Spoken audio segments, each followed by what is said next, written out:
Chapter 528. Why would Erica and Liliana willingly follow Noah as his followers? Erica and Liliana had already explained this point when they came to Noah's side as early as Noah's followers. It was because magic associations like the copper black cross and the bronze black cross couldn't watch a god-slayer like Noah, who was likely to bring turmoil to the entire magic world and even bring huge losses to the whole world, wander around Italy casually. In that case, what was the difference between him and a walking bomb? It was precisely because of this that Erica and Liliana came to Noah's side. It wasn't that they were monitoring Noah or controlling Noah's behavior, but if there were one or two people looking after Noah, it could at least avoid a lot of unnecessary trouble. Doni was also a dangerous person, wasn't he? That was why Andre was looking after Doni, wasn't it? It was the same reason. The magic associations in Italy wanted Erica and Liliana to look after Noah. It was best if they could solve all the big and small troubles before Noah got into trouble. They didn't want Noah to do it himself, so as not to cause too much damage. This was the idea of the magic associations in Italy. In addition, as the king of the god-slayers, Noah was also entrusted with the hope of fighting against the god of disobedience and protecting mankind. At this time, Erica and Liliana, as Noah's followers, could be the middlemen, conveying the god-related problems of the various magic associations in Italy to Noah and asking Noah to solve them. Therefore, no matter how one looked at it, it was necessary to send one or two capable followers to Noah.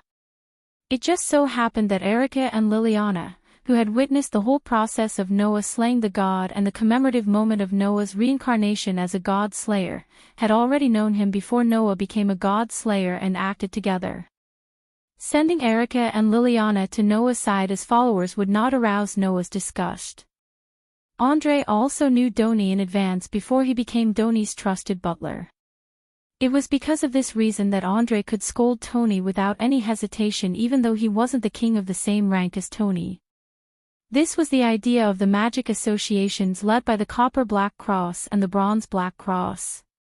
In this way, Erica and Liliana became the best candidates for Noah's followers. And in fact, with Erica and Liliana's company, Noah's journey in Italy was indeed much more convenient. Erica and Liliana were also very careful and never overstepped their boundaries. They also didn't give Noah the feeling that he was being watched, let alone arouse his disgust. This made Noah feel very comfortable in all aspects. However, what did Erica and Liliana think in person? As attendants sent to Noah's side by their respective magic associations, were Erica and Liliana there of their own free will? Did they come to Noah's side out of a sense of responsibility? Or was it because they couldn't disobey the orders of their magic associations? Noah was rather concerned about this. You've helped me so much and taken good care of me, so I also care about what you think. At that moment, Noah's tone was rather sincere. Lily, do you really think it's good to stay by my side? Sensing the sincerity in Noah's tone, Liliana felt complicated and touched. How could Liliana not be touched that Noah was so considerate of the people around him and herself? After all, except for Noah, almost all of the other god-slayers were arbitrary people who never thought much about the people around them. This was why the god-slayers were also known as the Demon King. Compared to those demon kings, although Noah, the demon king, would also cause great damage once he fought, the man in front of her was actually very gentle. Liliana had long noticed that. In this way, Liliana had no other choice but to answer seriously. Please rest assured that Liliana Kranikar is willing to follow you. Liliana's words naturally became respectful again, and her expression and voice were indescribably serious. Indeed, as the king said, in the beginning, I chose to become the king's follower because of my sense of responsibility, but there was no reluctance in it. That's because Lily is a serious person and has a sense of responsibility. Noah shook his head. Out of a sense of responsibility, Lily willingly chose to be your follower, didn't she? Maybe so, but that's already a thing of the past. Liliana's expression began to soften and relax slowly, and she couldn't help but smile. After these 3 months of being together, I have understood very clearly that you are different from the other godslayers. You are very gentle and considerate, but you are also very overbearing and strong. Sometimes you look very calm, but in some places, you are surprisingly impulsive. I'm impulsive. Noah's face was full of suspicion. I think I'm the type who can control my emotions very well. I'm not as impulsive as you think, right? No, people like you who are gentle and considerate in some places are actually more impulsive than the average person, Liliana retorted. For example, 3 months ago, Marquis Oban kidnapped Erica and me just to get the Gorgon stone from you. Marquis Oban's arrogant and condescending attitude certainly displeased you, but if you were calm, the result could have been resolved in a way other than a battle. But in the end, you chose to go to war with Marquis Oban without a word, didn't you? That's why you are impulsive, but that also comes from your gentleness and consideration, as well as your overbearing and strength. Liliana couldn't help but laugh, and her expression was particularly gentle.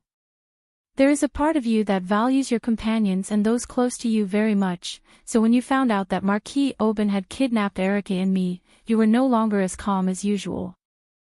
And there is a strong and domineering part of you. Being looked down upon by Marquis Oban like that, you became not as easy to negotiate as you usually are, and in the end, it evolved into a battle, right? Well. Noah was speechless. After hearing what you said, I also feel that I am not as good at controlling my emotions as I thought. At least, no matter how angry and impulsive you are at the beginning, once the battle begins, you will let yourself enter a state of absolute calmness. This kind of control is extraordinary, Liliana said.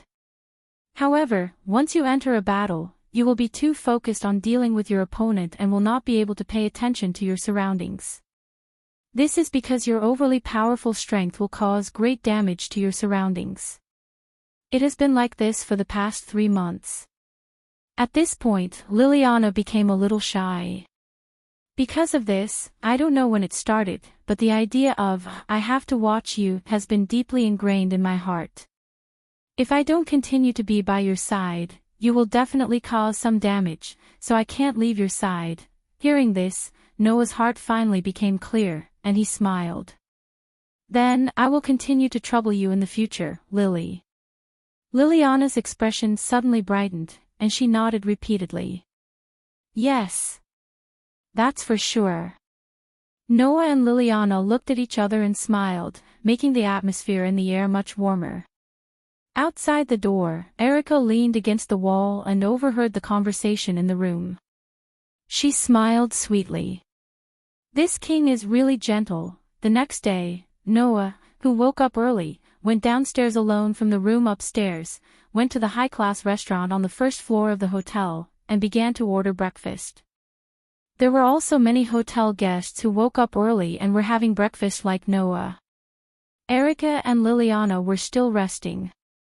Come to think of it, in a while, Liliana, who is also used to waking up early, will come downstairs and drag Erica, who isn't used to waking up early, out of bed, right? Even though Noah came downstairs first, he would still wait for Erica and Liliana to come downstairs after breakfast. This was one of the tacit understandings that the 3 of them developed over the past 3 months. Just as Noah was about to order, a strange feeling crept into the range of Noah's sensory ability, causing his hand that was holding the menu to pause. He lifted his head and looked ahead. Over there, a beautiful white girl was slowly walking towards them.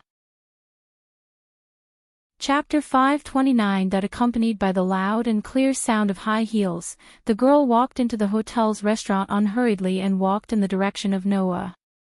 She looked very young, about 12 or 13 years old.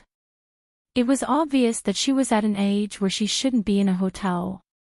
However, in the hotel's restaurant, the rest of the guests and waiters didn't look at the girl's direction strangely. It was as if the surrounding people didn't notice the girl's existence at all. In fact, this was indeed the case. The surrounding people didn't notice the girl's arrival. As if she should be ignored, the girl firmly stepped forward and walked in the direction of Noah. Noah had seen this phenomenon many times. For example, 3 months ago, when he was tracking Athena, Noah once encountered 2 magicians from the evil magic society in a restaurant. The existence of those 2 magicians was also ignored by the surrounding people as if they didn't see them in the first place. However, the girl in front of him was much more shrewd than the 2 magicians. The 2 magicians from the evil magic society who appeared in the restaurant before used techniques similar to suggestion and hypnosis. They spent a lot of effort to make the surrounding people unable to notice them. However, this girl had really made her figure disappear, concealing her figure. Only those with a certain degree of mastery in curse power and curse techniques would be able to discover her approach. At this moment, Noah withdrew his gaze and no longer paid attention to the other party. Although he didn't know whether the girl had bad intentions or not, Noah didn't feel his instinct of being a god slayer to be vigilant. If a god slayer encountered a god of disobedience, it would naturally enter a state of battle, filling the body with power stronger than the effect of adrenaline. Now, Noah didn't feel this way. In other words, the girl in front of him was not a god of disobedience type of existence. Then, Noah didn't need to be nervous. However, Noah didn't relax. The beautiful girl in the white summer dress was completely like a classical doll made by a famous craftsman. She didn't look like an existence that should appear in the human world. Noah also felt a supernatural sense of unreality from this young lady. Coupled with that exquisite invisibility spell technique, the girl didn't look like an ordinary person, or even an ordinary magician. For such a person to deliberately approach Noah, the god slayer, it was obvious that it was not just to ask about his well-being.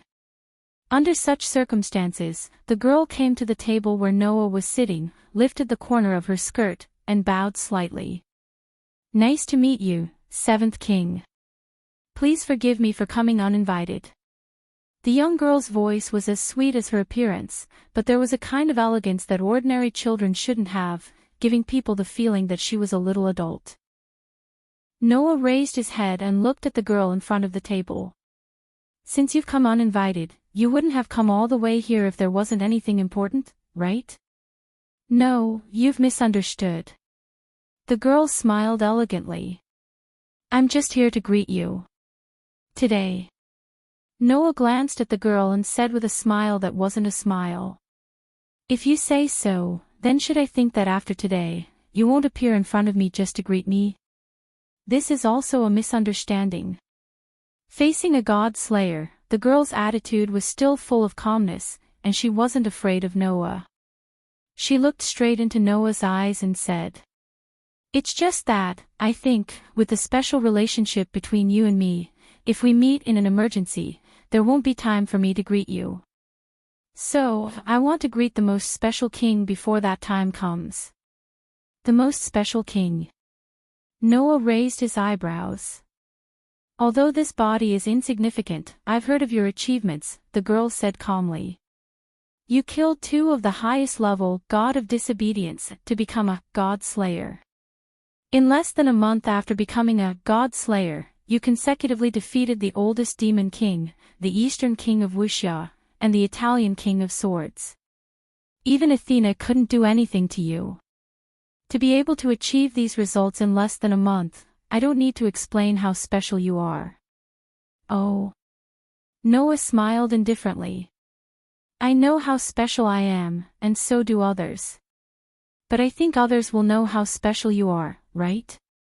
The girl's expression didn't change, and she still maintained her elegant smile. "You're overpraising me, King. Compared to you, this body is just an insignificant figure. Whether you're an insignificant figure or not, it's up to me to judge." Noah looked directly at the girl and said suddenly, "Speaking of which, when I first became a god slayer and fought with Tony, you were there, right?" The girl's smile froze. "Alice said that when I fought with Tony, there seemed to be an existence called God Ancestor secretly watching. It's very likely that he would do something."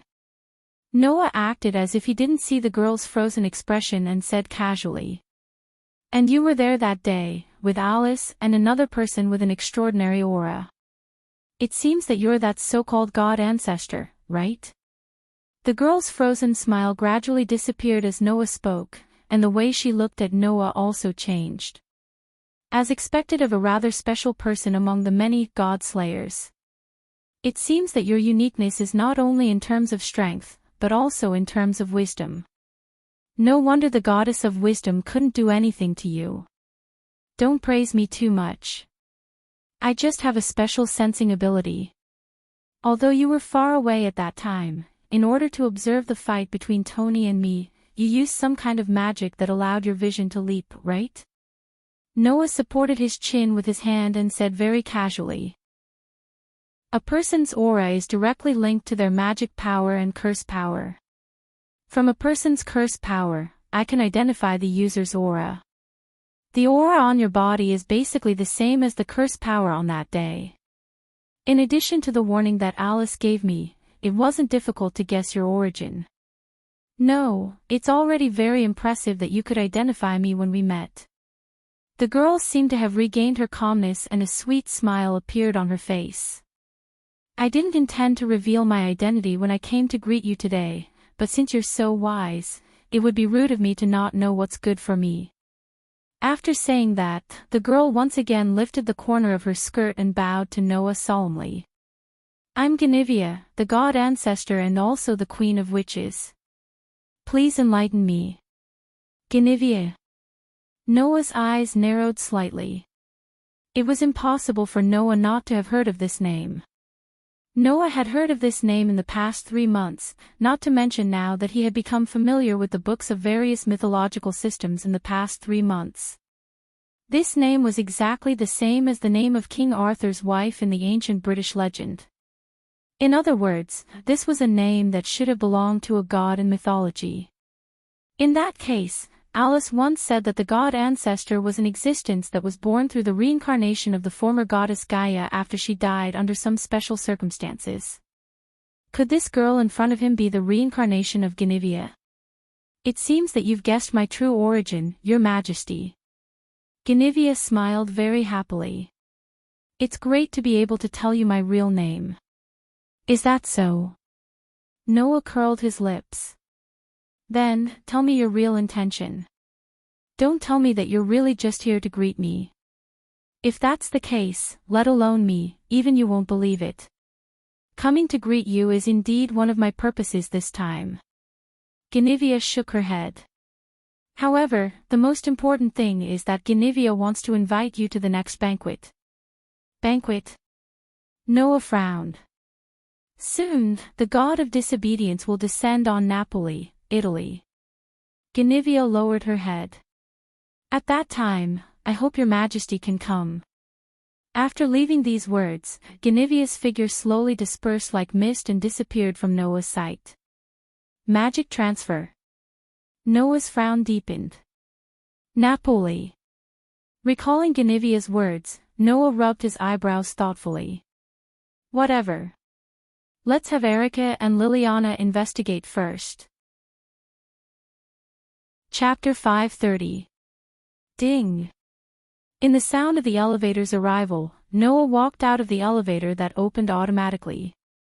As he walked in the direction of Erica's room, he felt a little impetuous because of an inexplicable feeling in his heart. When he was talking to Guinevere, Noah didn't notice anything wrong, but when Guinevere left, Noah inexplicably had a strange feeling in his heart. That feeling was like something important was close at hand, but it suddenly left. Noah, who was aware of this feeling, didn't even eat breakfast. He even had an impulse to catch up with Guinevere directly. However, Noah finally restrained this impulse and chose to discuss with Erica and Liliana first to figure out the information brought by Guinevere. However, Noah had basically confirmed it. There was only one thing that could make him suddenly have this inexplicable feeling. World fragment. That was to say, the clue of a world fragment was on Guinevere. It was even very likely that the world fragment that Noah had been looking for 3 months was actually on Guinevere. This made Noah start to really care about Guinevere and the information brought by Guinevere. The god of disobedience is about to appear in Napoli. Noah was very puzzled. Even if there is, why did Guinevere invite me over? With such doubts, Noah's footsteps towards Erica's room quickened slightly, and his expression more or less showed a trace of helplessness. In the end, Erica and Liliana were right. Did something unexpected happen? Although this was what he said, Noah's expression didn't show much reluctance. In the past 3 months, Noah had also been involved in various events for various reasons, most of which were related to gods.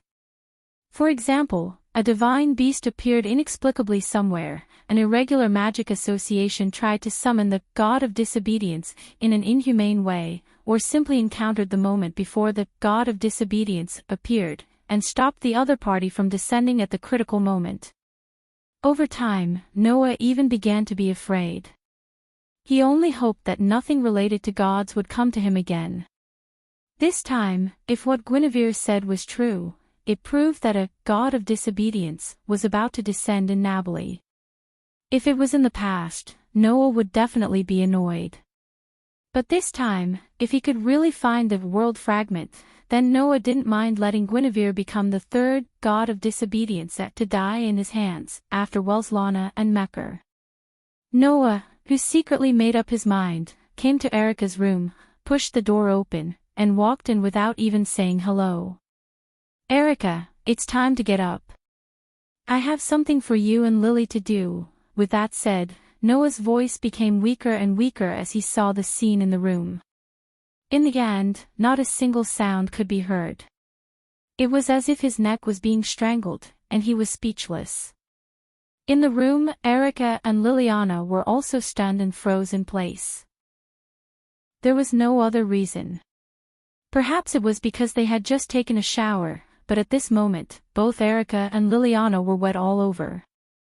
Water dripped from their hair and fell to the ground, wetting the floor. But this wasn't the most important thing. The most important thing was that both Erica and Liliana seemed to have just come out of the bathroom. They were taking off their bathrobes and preparing to change their clothes. In other words, the two young ladies, one in gold and one in silver, were completely naked. As a result, Erica's petite yet abnormally voluptuous body and Liliana's slender yet fairy-like body were imprinted in Noah's eyes at the same time. Together with the powerful impact, they were permanently imprinted in Noah's memory. Noah was silent. Erica was silent. Liliana was also silent. The entire audience fell into a deathly silence. It was as if time had stopped, causing everyone to forget to move. However, under such circumstances, Noah's expression became stiffer and stiffer, while Erica and Liliana's faces rapidly turned pink at a speed visible to the naked eye and gradually transitioned to a blush. After a while, Noah took a deep breath and laughed heartily as if he had called the wrong number. "Excuse me, please continue." After that, Noah closed the door and gently retreated. Bang! The door was closed. After closing the door, Noah immediately covered his ears. "Ya dash!" Almost at the same time, Liliana's scream resounded throughout the entire hotel. Erica, on the other hand, didn't hear anything at all. Of course, that didn't mean that Erica should pretend that nothing had happened. With a cold arc, a silver-white long sword as slender as a western sword cut through the air and suddenly stabbed at Noah's neck. However, in the face of this ferocious sword, Noah only raised his hand, and when the tip of the sword was about to land on his neck, he suddenly used 2 fingers to clamp down on the silver-white blade, causing a light and crisp, ding sound, and neutralized the opponent's attack into nothingness. Seeing that Erica's pretty face was still flushed but full of anger, Noah chuckled bitterly. "Erica, you didn't show any mercy with that sword, did you?" "Of course, didn't I?" Erica smiled like a blooming flower, but her smile was somewhat forced and twisted.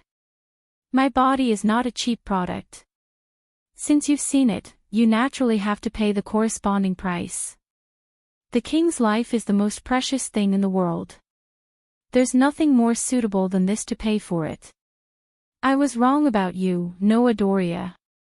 Undoubtedly, Liliana had put on her clothes, but she was still hugging her chest with tears in the corners of her eyes. I thought you were a decent person, different from other kings. I didn't expect you to hide your beastly nature and want to violate your own knight. Are you such a person? Wait. Noah hurriedly corrected her loudly. When did I violate you? Isn't that obvious? Erica forced a smile. You violated the most important thing to a girl. Please don't say that, you'll be misunderstood, okay? Noah's voice was getting louder and louder. In the end. Why did you take a bath so early in the morning? Why are they naked together? That's something we can't do anything about. Liliana cried out, wanting to cry but having no tears. Erica didn't want to get up no matter how I called her. She even asked me to give her a cup of cappuccino. But when I brought the cappuccino over, this woman with a bad sleeping posture knocked it over and splashed it all over us. In order to buy time, we had to take a bath together. The question is, why did you barge into a girl's room without even knocking on the door? Erica gave Noah a dangerous smile. If I remember correctly, even if you're a king, you shouldn't be so rude, right? I had something important to do. Noah wanted to cry but had no tears. Who knew it would turn out like that? No. Liliana pointed at Noah with a flustered face as if she had seen through the truth. Don't try to hide your beastly nature. It's useless to say anything more. Erica seemed to have been provoked too. All in all, let me stab you with my sword first, just once. As she spoke, Erica tried to make the Lion King's heart break free from the restraint of Noah's fingers, but she still couldn't pull her sword out. Come on, I have a fiancé. Noah explained helplessly. Do you think I'm that kind of person? Erica and Liliana fell silent at the same time. When Noah thought that Erica and Liliana had calmed down and chosen to believe in him, to his surprise, Erica's and Liliana's rosy cheeks disappeared, only to be replaced by coldness that had never been seen before. You're right, Liliana said expressionlessly. You already have a fiancé. Erica took back the Lion King's heart and left with Liliana without saying a word. Seeing the two female knights leave like robots without saying goodbye, Noah stared at their backs and sighed. Could it be that I'm really a sinful person? Chapter 531. Guinevere. In the hotel restaurant, Noah, Erica, and Liliana finally gathered at the original table. They got along as usual as if nothing had happened just now. However, after hearing Noah tell them the whole story of his meeting with Guinevere, Erica and Liliana looked at each other in dismay. I didn't expect that such an amazing person would appear in such a place. Erica clicked her tongue, but her pretty face was full of fearless gorgeous smile as usual. The god ancestor that Princess Alice mentioned is this lady, right? God ancestor. The Queen of Witches. Liliana's expression was a little complicated. Although she is the distant ancestor of us witches, in terms of existence, she is neither a god nor a human. She came here and sent such an invitation. What is her purpose? Even Lily can't guess the purpose of the god ancestor. Noah looked at Liliana. You and that god ancestor are witches. If you are both witches, you should know something about Guinevere, right? Although we are all witches, that lady was originally the goddess of the earth. Even if the witches' ancestors used to serve the goddess of the earth as witches, in the end, we are just serving them. Liliana pondered for a moment and then shook her head. Speaking of understanding, as the goddess of the earth in mythology, I believe that many people know about Guinevere's divinity. However, what we need to know now is god ancestor Guinevere, not goddess Guinevere. That's true. Erica nodded and agreed with Liliana. Even if it was the goddess of the earth, now that she has reincarnated and stayed in this world as the god ancestor, we really don't know what that lady intends to do. Hearing this, Noah was speechless. In this world, because the God of disobedience would appear from time to time for various reasons and bring disasters to the earth, people like Erica and Liliana, who grew up in orthodox magic associations, could be said to have a good understanding of the gods. Since even Erica and Liliana couldn't guess the purpose of Guinevere's invitation from her background, Noah, who had only stayed in this world for about 3 months, naturally wouldn't know. In other words, there is no way to get any useful information. Noah scratched his cheek. I thought it would be more advantageous to ask the witch about the witches. Hearing Noah's words, Liliana lowered her head in shame. On the other hand, Erica thought of something and suddenly smiled. No, your way of thinking is correct. Naturally, you have to ask the witch to understand the matters of the witch. While saying this, Erica took out her mobile phone and clicked on the address book. However, that god ancestor is the queen of witches. Although Lily is an excellent witch, in terms of status, she doesn't know the secrets of the god ancestor. In this way, it's clear what we should do. Liliana tilted her head suspiciously, as if she didn't understand the meaning of Erica's words. Only Noah nodded in relief. That is to say, we have to consult those witches who are better than Lily. Hearing Noah's words, Liliana understood. As a prodigy with the rank of a Grand Knight, Liliana's talent and strength in the field of witches were top-notch. It was unknown if there were more than 10 witches in the whole of Italy who could surpass Liliana. Of the 10 top-notch witches, Noah only knew that one was the only one he had ever met. Alice. The corners of Noah's mouth slowly rose. Speaking of which, it was Alice who brought Guinevere to me. Among the people we know, no one knows Guinevere better than her, right? That's it. After pressing a few buttons on the mobile phone, Erica stood up from her seat. That princess has now retired, but she still secretly controls the entire Sage Council. She asked the people of a Red Copper Black Cross to be the middleman and set up a connection with the Sage Council. In this way, we should be able to contact Princess Alice. After that, Erica directly put the mobile phone next to her ear and walked aside to make a call. With Erica's departure, the scene suddenly became a little awkward. Well. Touching his nose, Noah said to Liliana embarrassedly. I'm really sorry, I didn't mean to.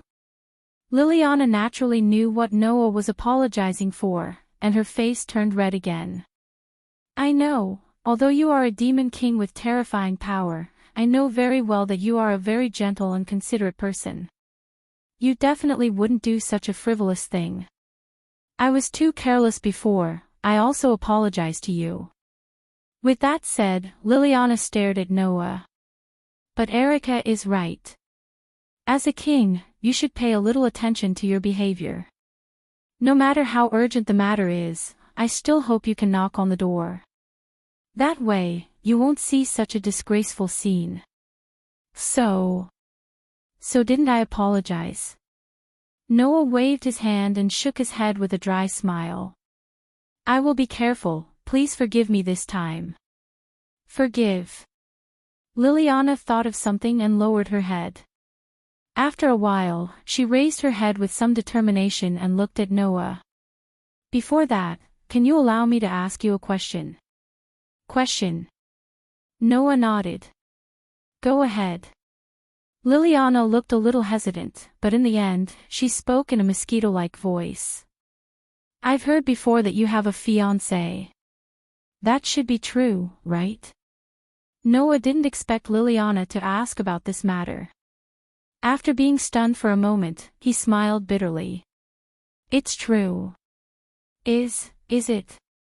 Liliana's expression became a little forced. She should be a very outstanding woman, right?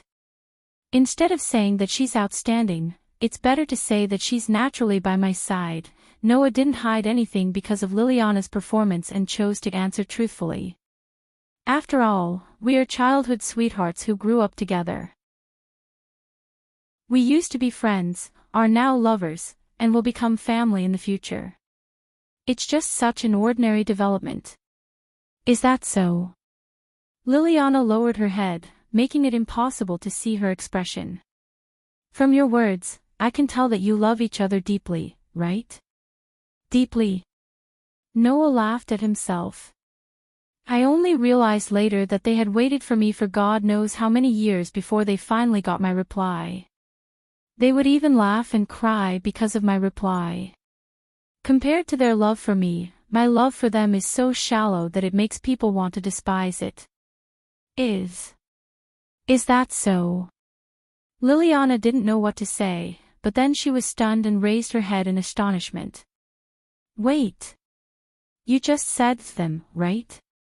What do you mean by them? What do you mean? Noah couldn't help but feel puzzled. They are them. What's so strange about that?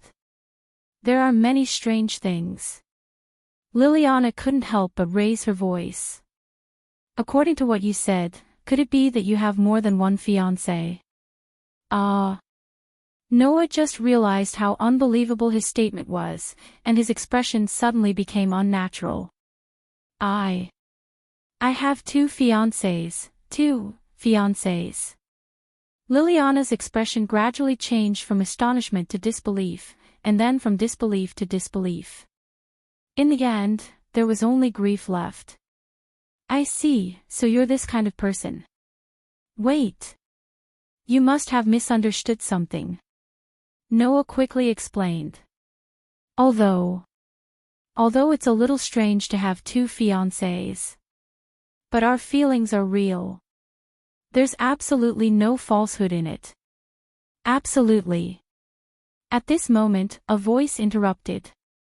You don't have to explain so desperately. With a fake smile, Erica appeared behind Noah and sneered. We clearly understand that you're still a man after all. You don't have to explain anymore, we understand. No. You don't understand. You don't understand at all. Noah instinctively retorted, but then he reacted. So you've been eavesdropping. Chapter 532. In the end, the fact that Noah had two fiancés seemed to give Erica and Liliana a whole new understanding of their master. And it was a very bad side. No matter what Noah said to Erica and Liliana, the two girls didn't seem to be listening. It was unknown whether it was because they started to despise Noah's character from the bottom of their hearts, or because of some reason that they didn't listen to Noah's explanation at all. This made Noah extremely vexed. In the end, Noah gave up and stopped paying attention to them. After all, Noah did have two fiancés at the same time. Since he could do such a thing, he couldn't blame others for misunderstanding him. Noah also knew that. In any case, no matter what outsiders or the world said, Mira and Lisanna were already Noah's people. Noah had long decided to be responsible for these two fiancés who grew up together with him. Just like what he said just now, they were friends in the past and lovers in the present. In the future, Noah, Mira, and Lisanna would also be family. That was a fact. Therefore, Noah didn't intend to refute them anymore, and allowed Erica and Liliana to think whatever they wanted. However, Noah didn't know if it was just his imagination. Noah felt that ever since they found out that he had two fiancés and the lucky pervert incident in the morning, the heavy atmosphere that had been lingering around Erica and Liliana disappeared completely. It was like when one was obsessed with whether to eat meat or vegetables at night, only to find that one could eat both together with one's appetite. Therefore, one began to regret the fact that one had wasted a lot of time because of one's obsession. In the end, it all came down to one sentence. Don't guess if you don't understand women's hearts. In short, Noah gave up on guessing. At a certain moment, a letter suddenly appeared in the space in front of Noah, Erica, and Liliana and floated to the table. Seeing this, Noah, Erica, and Liliana's expressions turned serious. Noah didn't reach for the letter. Instead, he looked at Erica and Liliana. Is this a letter sent using the magic of letter delivery? Erica and Liliana nodded at the same time. Then, Erica opened the letter on the dining table. After glancing at it, her expression immediately became weird. "What's wrong?" Noah asked suspiciously. "Is there anything strange?" Erica didn't say anything. Instead, she placed the letter in her hand on the table, allowing Noah and Liliana to see its contents. The contents of the letter were as follows: "After receiving Miss Erica's contact, I was about to meet with His Excellency Noah, but I was seen by my housekeeper. Then, the housekeeper set up a barrier in the museum, intending to stop me from running out. So, please wait a moment, Your Excellency Noah. I'm thinking of an escape plan and have decided to contact you again in the future. Of course, if the king can come to England and destroy the entire London, I can hold an emergency meeting and swagger out of the museum." From the content of the letter, Noah, Erica, and Liliana could clearly see the excitement of the sender and the joy of the end of the letter, which was just short of a loving heart. Noah, Erica, and Liliana all fell silent.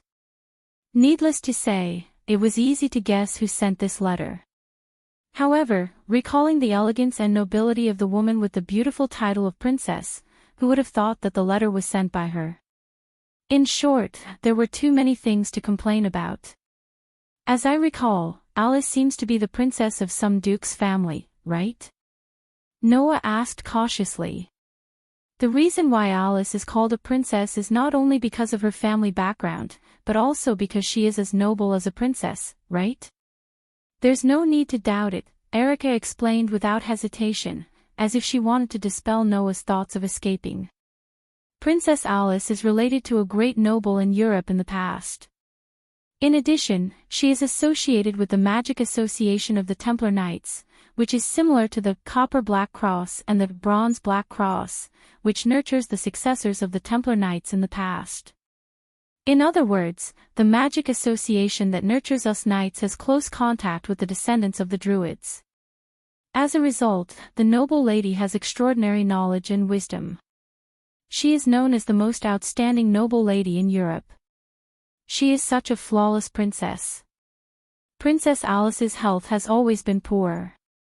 After her condition worsened 6 years ago, she withdrew from the position of the chairman of the Wise Parliament and recuperated in a mansion in London, England, Liliana added. I heard that the princess often complains to her acquaintances that she can't go out at will because her family is worried about her health. Speaking of which, last time Alice did say that because of her poor health, she could only come to me in the form of a soul avatar. Noah rubbed his brows as if he had a headache. At that time, Alice couldn't have snuck out, right? That should be the case. Erica shrugged. The enchantment in the mansion mentioned in the letter may be the type that seals the entry and exit of spirits in order to prevent the princess from escaping again. Noah laughed dryly. The image of Alice as a noble lady in his mind began to collapse in Noah's mind little by little, turning into the playful girl who usually wore the mask of an obedient girl. Undoubtedly, she doesn't have to think about how to escape. Noah sighed. Let's go directly to Alice's mansion in London, England. This shouldn't be a big problem, right? Erica and Liliana fell silent at the same time. After thinking about the feasibility, they nodded tacitly almost at the same time. Even if she doesn't use her original body, if she uses spells to create a soul avatar, it will still burden her body.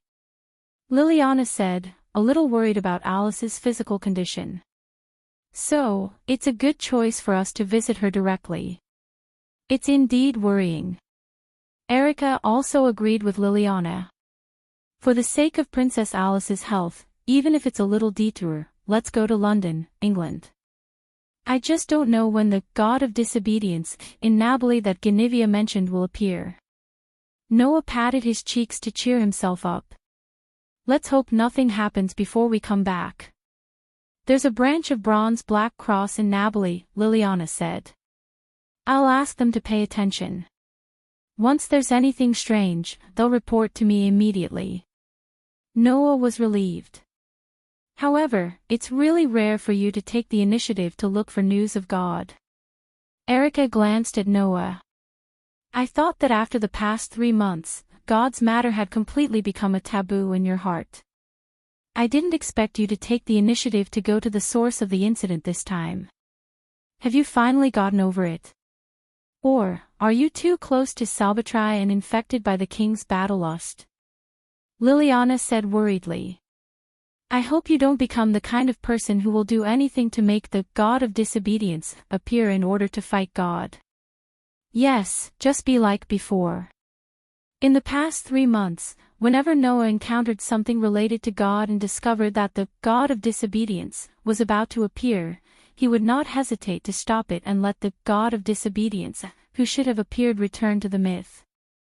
Of course, he would also encounter the God of disobedience, who could not be stopped from appearing. At that time, Noah would come to his senses and make a prompt decision to fight the other party. However, God was not so easy to deal with. Even if Noah's own strength could deal with them, the other party was not the kind of person who could be killed easily. Some of them even had the ability to resurrect. Therefore, in the past 3 months, Noah had not succeeded in killing a god. Knowing that these gods were difficult to deal with, Noah really wondered why he was able to successfully kill the 2 highest-level gods at the same time. Sure enough, it was because Welslana and Mekhl did not take Noah seriously when he was still a human at that time. They were not like the gods he encountered in the past 3 months who felt that there was nothing strange about losing to the God Slayer, and could escape without hesitation. Don't worry, Noah said such a sentence righteously. I will never become the same kind of person as that idiot. Yes.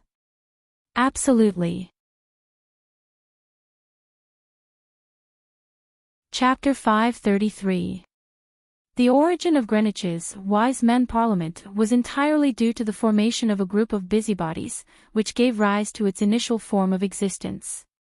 Magicians, esoteric scholars, fairy doctors, and other people who had a deep relationship with magic. There was a fine line between experts and ordinary scholars, market researchers, priests, monks, artists, capitalists, nobles, royalty, and so on. These ambitious people with ambition, curiosity, and extraordinary wealth gathered together to exchange information and establish a group. This was the origin of the Sage Parliament. Then, this group gradually began to accumulate wisdom, and its influence gradually increased. It even established a headquarters in Greenwich, London, and gradually became today's Sage Parliament. In order to promote and assist the brain group of mysticism and magic research, and to accumulate information about the God of disobedience and the God Slayer, an organization was established in an attempt to deal with the disasters brought about by these existences. This was the Wise Men Conference of today.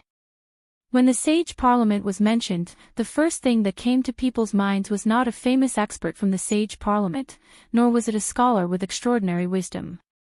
It was not even the current chairman, but the former chairman of the association. The daughter of Duke Goding's family, Alice Louise of Navarre. She was generally known as Princess Alice. The former speaker of Greenwich's Sage Parliament, and the current special advisor. There was no doubt that the first thing people thought of was this noblest, most elegant, and most cultured and wise lady in all of Europe. Of course, the place where such a noble existence lived was not a place that anyone could enter. And now, Noah, Erica, and Liliana were here. This was one of the few high-class residential streets in London, England. In one corner, there was a luxurious mansion with a vast courtyard, a 4-story tall building, and 4 towers. Its appearance was very much like an ancient castle. There were many luxurious houses like this in this high-class residential area. Therefore, the building itself was not too special. However, the owner of this mansion was only a woman in her 20s. She was known to everyone in the magic world as the noblest woman in the world of magic. Noah, Erica, and Liliana arrived at the entrance of this luxurious mansion. They were looking up at the mansion in front of them as if they were admiring some beautiful scenery and were about to give some comments. Of course, the conversation between the 3 of them, who looked extremely relaxed, was not what ordinary people imagined. You can indeed feel the existence of the barrier, Noah said gloatingly. In addition to her poor health, the princess's escape plan is probably still incomplete, right? Unfortunately, the barrier set up here not only to prevent spirits from entering and exiting, but also has defense and alarm functions. It should be used to deal with external enemies such as intruders, Erica commented casually. But it's normal. After all, it's the princess residence. It's necessary to set up heavy defenses. I heard that Princess Alice and the Black Prince are old enemies. In the past, she also joined forces with the current commander-in-chief of the Red Copper Black Cross, Paul, to fight against the Black Prince together. This matter is quite famous. Liliana sighed. If the Black Prince himself came, the defenses here would be as good as non-existent, right? But as the king's subordinate, he wouldn't do something as ungentlemanly as attacking the residence of a sick and weak girl. I don't think this worry is necessary. Erica smiled sweetly, her eyes shining brightly. I think it's not a bad idea if the Black Prince comes to attack this house now. In that case, Erica Brantley, the Grand Knight, who inherited Paul Brantley's title of Crimson Demon, can once again write that legendary battle record. In the past, the deeds of Alice and Paul working together to fight against the Black Prince Yerek were indeed quite famous. Because of this, Paul was given the title of Crimson Demon. Now, this title had fallen into Erica's hands as she wished. Because they had become Noah's entourage and Noah's spokesperson in Italy, Erica and Liliana's status in their respective magic associations had soared. They had gone from being popular to being the most popular. Under such circumstances, Erica did not hesitate to ask the Red Copper Black Cross to inherit the title of a Crimson Demon, and it was approved without any objections.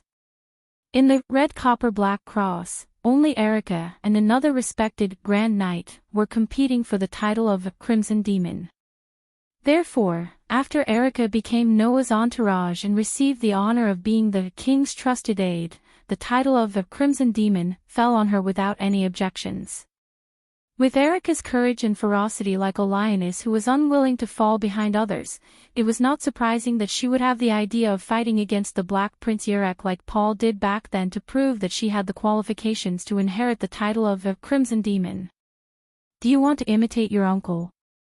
Liliana said to Erica, adding insult to injury. Paul is a paladin, and he can only resist the Black Prince to a certain extent after joining forces with Princess Alice. Erica, do you really think you can compare to Paul? Why not? Erica smiled confidently. Uncle was already 25 years old when he got the title of Crimson Demon. I got the same title when I just turned 16. Many people are still talking about it behind my back. That's just because they can't stand others living too well and are jealous of you. Noah shook his head with a chuckle. Besides, Alice and Mr. Paul can resist the Black Prince Yerek, not in the real sense of a confrontation of strength, but in a certain extent of glorious achievements. Humans have no way to resist a Godslayer. Everyone knows this clearly. No one expects you to really fight against a Godslayer after inheriting the title of a Crimson Demon, so just ignore them. After saying that, Noah looked at the luxurious mansion again. Okay, let's go in quickly. I've already contacted them on the plane. They should have received the news of our arrival, Erica said directly. I'm sure the arrival of the king can still make those who take care of Princess Alice dare not neglect it, right? As soon as Erica said that, the door of the luxurious mansion opened, attracting the attention of Noah, Erica, and Liliana. Taking a closer look, on both sides of the door of the mansion, maids lined up in 2 rows and bowed in this direction. Then, a shrewd woman wearing an office lady's uniform similar to that of a secretary walked out from inside. She was wearing thin-rimmed glasses and had a fierce expression, looking like a strict tutor or butler. This person was the head maid of Alice's mansion. In short, she was someone who worked as a butler, head maid, and secretary. Her name was Elisen, and it was said that she was as shrewd as she looked. However, when such a figure faced Noah, there was a hint of nervousness on his face. "I didn't expect the Demon King to come to London in person, and to the Princess Mansion. What a surprise," Elisen said in a trembling voice. "You are Lord Noah, right? May I know why you have come to the Princess Mansion this time? Let me make it clear that our sage council will not succumb to the Demon King's obscene power." Hearing this, the corners of Noah's mouth twitched.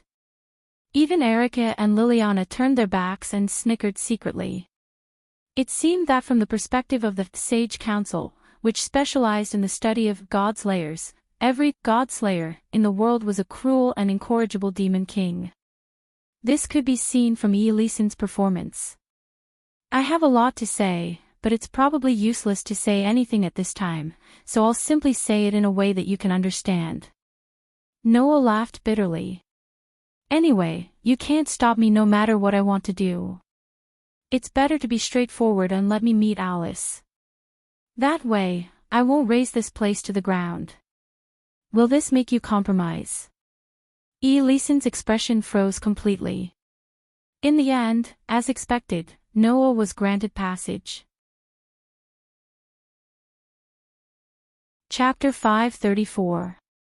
Noah didn't know if it was because of magic or because of the residence itself, but as soon as he entered Alice's residence, he felt like the temperature in the surroundings had suddenly become moderate, just like a summer villa. It was rather comfortable. Under Elisen's lead, Noah, Erica, and Liliana moved to the top floor of the residence. When they arrived at the hall on the 4th floor, Elisen stopped in his tracks, turned around, and pretended to be calm as he spoke to Erica and Liliana. "Her Highness isn't usually in good health, so she can't see too many people. Apart from Sir Noah, it's best if no one else enters." Erica and Liliana looked at each other before shifting their gazes to Noah, as if they intended to let Noah make the decision. Noah pondered for a moment and nodded. "All right, it's enough for me to go see Alice.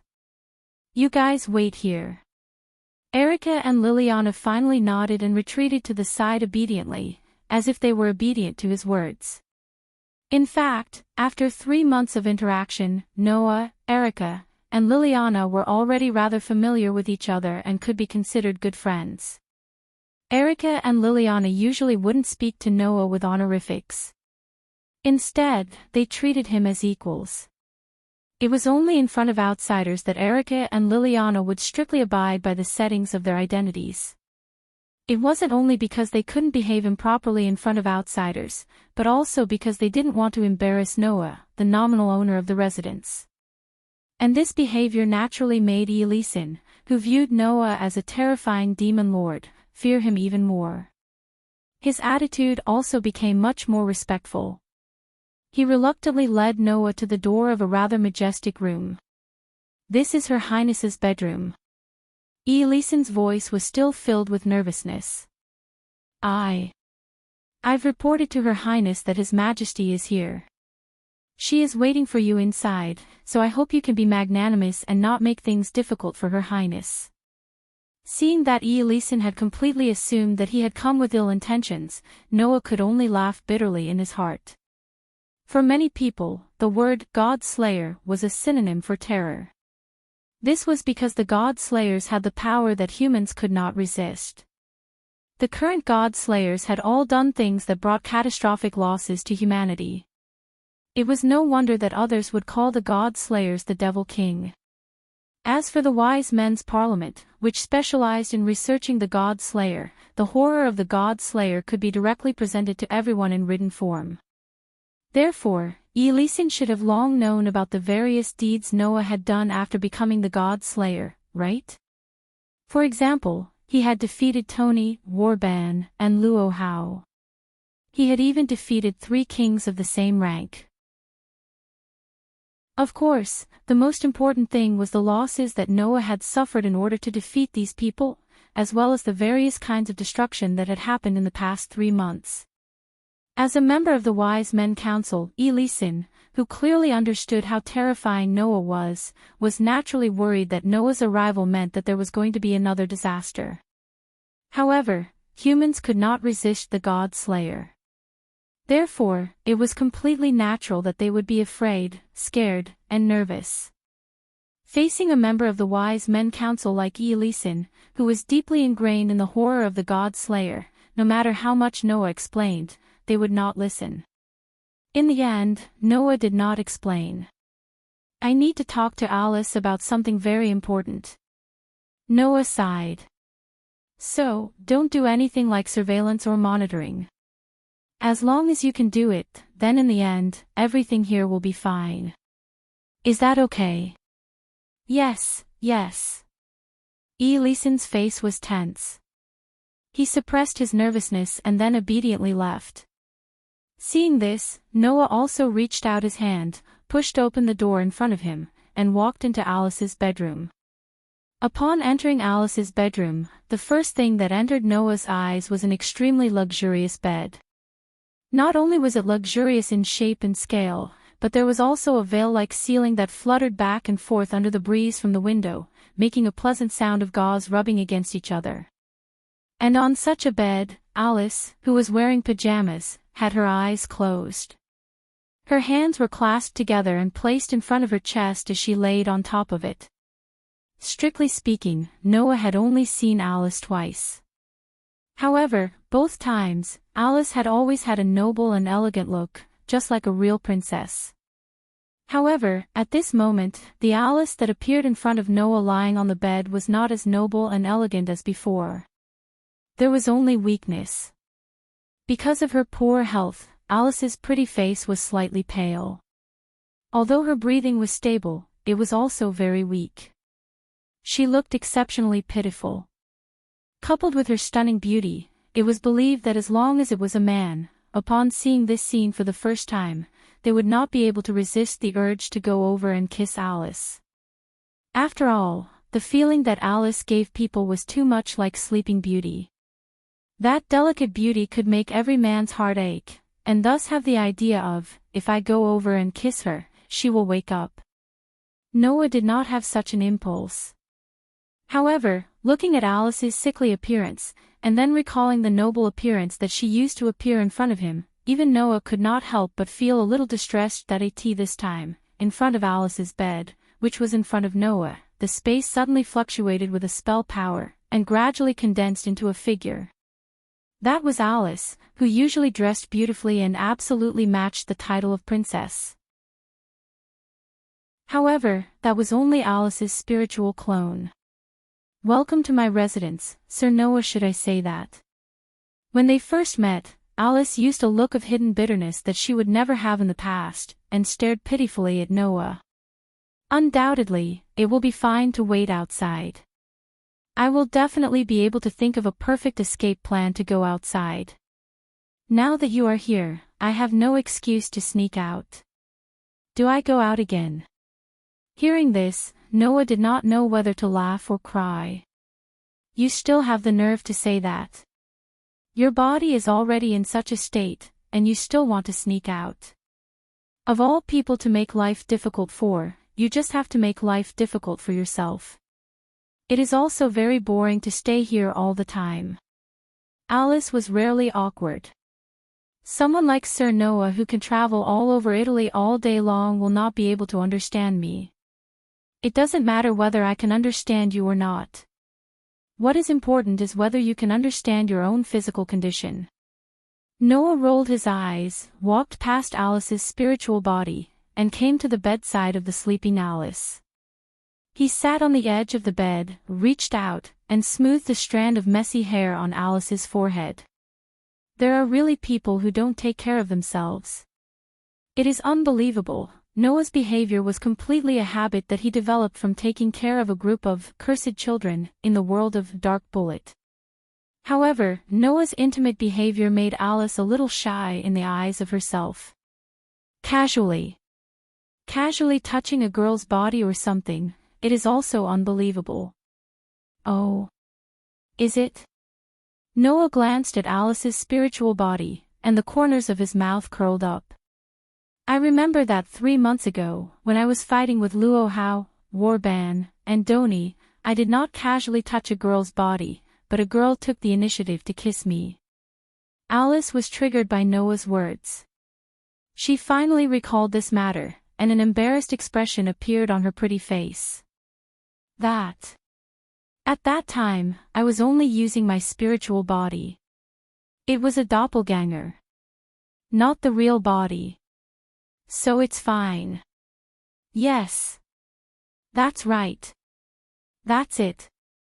Looking at Alice's spiritual body, who was a little incoherent, Noah suddenly smiled, and the hand that was smoothing Alice's hair on her forehead changed to a state of caressing Alice's pale cheeks, and he said in a mocking tone, "You are right, the spiritual body's words don't count, so let me take away the kiss from the real body."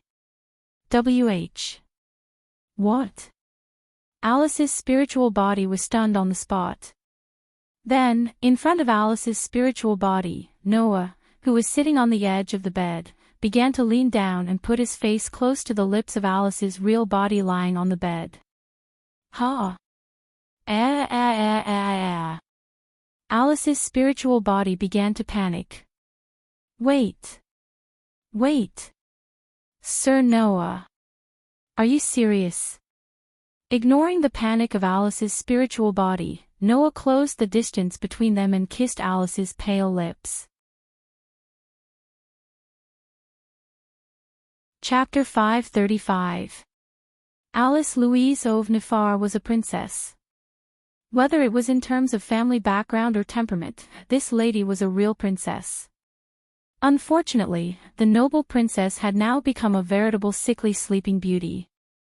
Therefore, if someone was in Alice's dormitory now, he would definitely mistake this scene as a prince trying to kiss the sleeping beauty in a classic fairy tale. Under the panicked performance of Alice's spirit, Noah did not hesitate to capture Alice's lips. Alice did not expect that Noah would really take away her lips when her body was asleep. For a moment, she stood there in a daze. Under such circumstances, Noah, who took away Alice's lips, did not have any bad thoughts in his heart. Almost at the same time when the soft touch of Alice's lips was transmitted to his nerves, the image of a pattern began to appear in his mind. It was the pattern represented by the priest incarnation. A human-shaped pattern in gorgeous clothes with open arms to the sky as if he wanted to hug the entire sky. When Wells Lana appeared in Sardinia, the image was a shining 15-year-old boy. That was the fifth incarnation of Wells Lana, who was a hero and a saint, who guided people and protected them, boy. Now, the incarnation of a boy had been derived from the incarnation of a priest.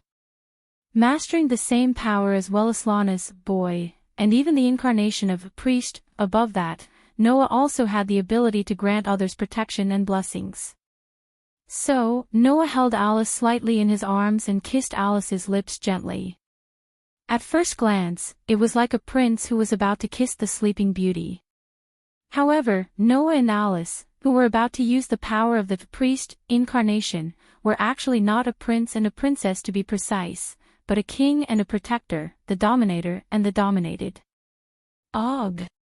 Alice's actual body let out a soft moan, almost as if she was sleep-talking. Alice's clone was at a complete loss when she saw such a scene unfold right in front of her. It was as if her original body was being kissed by someone else. For a moment, her entire mind went blank. She didn't know what to do, and she started to panic. Meanwhile, the pale face of Alice's main body started to turn rosy. Noah could clearly feel it. In his own cup, Alice's originally extremely weak body had begun to gradually awaken vitality under the stimulation of the little bit of magic in his body. Just like the grass glowing with a bright green color after the rain and the breathtaking vitality, she gradually regained her strength. Alice's body was originally affected by excessive consumption of spiritual power, so her body began to lose vitality. This gradually became weak, and in the end, she was completely unable to move at all. She could only rely on her avatar to move outside. The more she used the power of her avatar, the weaker Alice became, almost falling into an endless cycle. Therefore, now, Noah had to rely on his own power to awaken the vitality in Alice's body, so that Alice could regain her previous ability to move. So, when Noah and Alice's lips unconsciously touched, a channel-like thing had quietly opened. A channel of spell power that couldn't be seen with the eyes. Through this channel, Noah could convey the strongest protection to Alice. Feeling the opening of the channel of spell power, Noah increased his own spell power, and in the process, refined the pure spell power into the power of protection. He let it surge from the inside of his body to his chest, then from his chest to his throat, and finally passed through his throat to his mouth and poured into Alice's body. Woo! Alice's body, who was in deep sleep, made a short and painful sound. However, under the continuous infusion of the spell power that was refined into the power of protection, the outline of Alice's body began to emit a faint halo. And in this process, Alice's originally weak body, under the support of the powerful protection, glowed with strength like a new life. The power of protection was originally a kind of power similar to blessing. With the support of this power, people without power would have the right to use power for a short period of time, the unfortunate people would have a short period of luck, and the weak people would also have a strong body until the power of protection refined by the protector was exhausted. The reason why Alice's body was so weak was entirely because Alice had an ability that others didn't have. That ability was called spiritual sensing. Alice's phantom body, the ability of her avatar, was derived from this ability. However, this ability would erode the human body, making Alice's body very weak. As long as she went out for a while, she would be exhausted and her body condition would be out of balance. Therefore, when she wanted to appear in public, Alice would create an avatar. By controlling the avatar, she could communicate with the surroundings like a healthy person. Generally speaking, the avatar couldn't touch anything. However, Alice could make the avatar act like a real person by using both spiritual sensing and telekinesis. Apart from eating and drinking, it was basically no different from an ordinary person. However, it was because of this ability that Alice's body became weak. Therefore, the more avatars she created, the worse Alice's body would be. It was because of this that Eleison set up a barrier to prevent avatars from entering and leaving the hole. He didn't let Alice create avatars and let them run around, so as to prevent her body from becoming even worse. However, with the support of the protection ability of Noah's avatar, this situation would be improved. Noah's curse power was originally above that of an ordinary god slayer. And the power of the avatar of a priest was generally above that of the avatar of teenager. With the combination of the two, once Noah's refined protection power was poured into Alice's body, then this protection power would become the power that supported Alice's weak body to move. In this way, until the protection power in Alice's body was exhausted, her body would be no different from that of an ordinary person, and she would be able to live a normal life for at least 1 or 2 years. It couldn't be said that it would give Alice a strong body, but it would still allow Alice to have a body that could move freely. Therefore, Noah continued to refine the pure curse power into the power of protection and infused it into Alice's body. He only stopped when Alice's body couldn't take any more power. Then, he gently parted his lips. Alice's avatar had already disappeared at an unknown time. The pale face of Alice, who was held in Noah's arms, had been completely replaced by a rosy color, and her breathing had also become stronger and more powerful. Then, Alice's eyelids trembled slightly, and she opened her eyes. Looking carefully, those beautiful big eyes were already covered with water vapor, and it almost made Noah have the feeling that he would be sucked in by those eyes. Just when Noah was about to look away, Alice's slightly shy voice sounded. "Can you let me go first?" This one sentence made the atmosphere of the scene become slightly awkward. After all, Noah hugged Alice tightly, and it made Alice more or less shy. However, to be able to hold the most elegant and noble princess in the whole of Europe in his arms, and to taste her lips until just now, Noah's actions today would definitely set off a storm in the entire magic world. Fortunately, there was only Noah and Alice present, and no one else. At that moment, Noah suppressed the strange feeling in his heart, and gently let go of Alice in his arms, picked up a pillow, and put it behind Alice's back, letting Alice sit on the bed while leaning against it. "Thank you," Alice said in a mosquito's voice, and her pretty face was slightly red. She didn't dare to look at Noah, and Noah couldn't help but secretly laugh. Even a noble lady who was called a princess was just an ordinary girl in terms of the relationship between a man and a woman. "How is it?" Noah touched his nose and asked in amusement. "Do you feel much better?" "Yes." Alice pretended to be calm, and forced herself to show an elegant smile as usual, but it gave Noah a feeling of shyness. "I can feel a very powerful force lodging in my body. The power of the blessing will allow you to live like a normal person until it is exhausted." Noah smiled slightly, and then teased. "When the power is exhausted, I will replenish it for you." Alice immediately lowered her head in shame and anger. That was Alice's first kiss in the truest sense of the word. Chapter 536. Thank you very much, Your Majesty, for spending so much effort on my body. After a while, Alice seemed to have finally calmed down. As usual, she showed an elegant smile to Noah and greeted him with an impeccable etiquette. "Although I've been blessed by Your Majesty, this human body doesn't seem to be able to adapt to the power of God in a short period of time. If I want to move freely, it will take about a day or so to adapt. Now I can only lie in bed and can't greet Your Majesty." Alice's dignified way of speaking made people feel that her shy appearance just now was simply deceptive.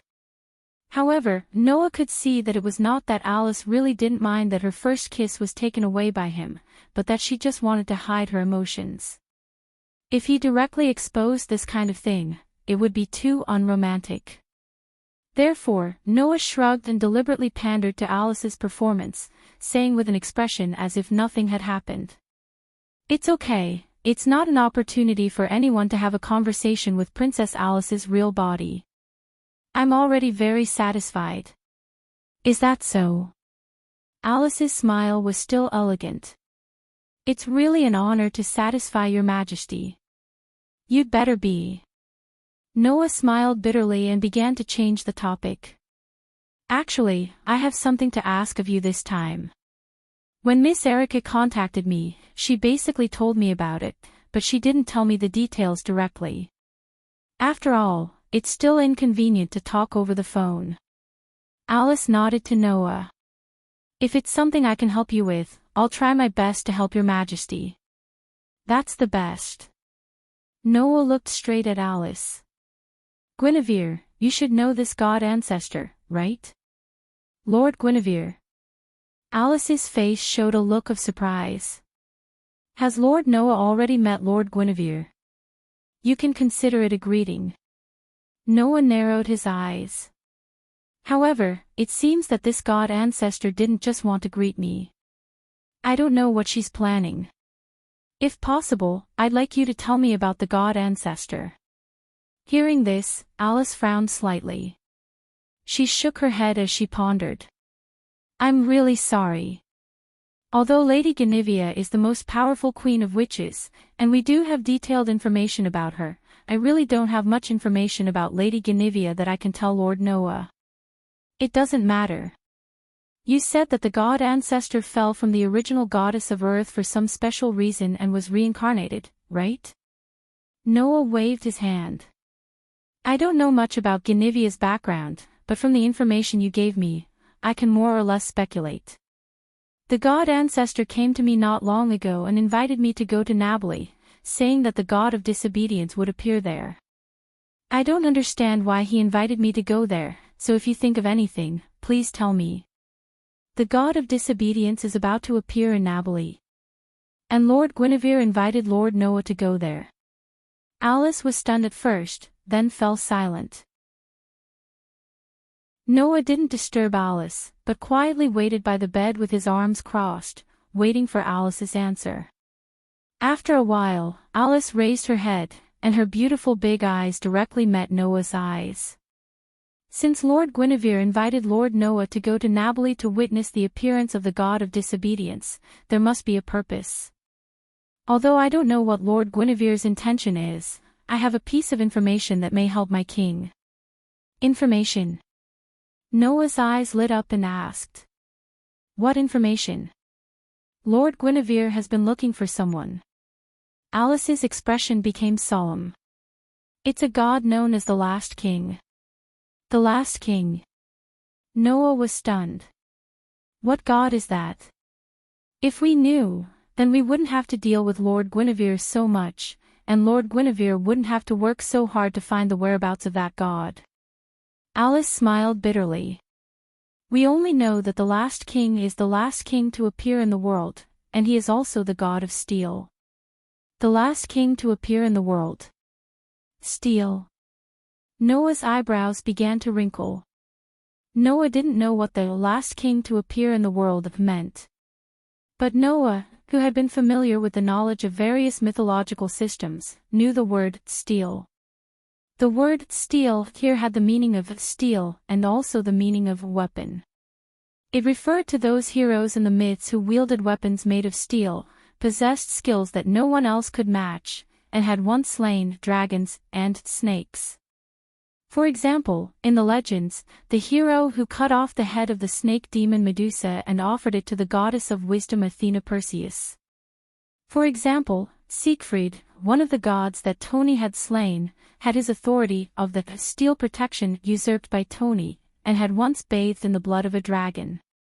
For example, in Japanese mythology, the conquering god who killed the Yamata no Orochi and obtained the Kusanagi sword from its body Susanoo. Another example, in China's investiture of the gods, the third prince who pulled out the tendons of the dragon and skinned the dragon Neza. These heroes, who had weapons made of steel in their hands, had slain dragons and snakes in myths, or had an unusual relationship with dragons and snakes, with the so-called steel.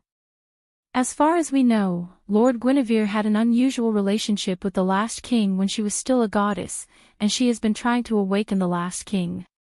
Alice said to Noah. So, Lord Guinevere has always had a different obsession with steel. You mean? Noah said with some relief.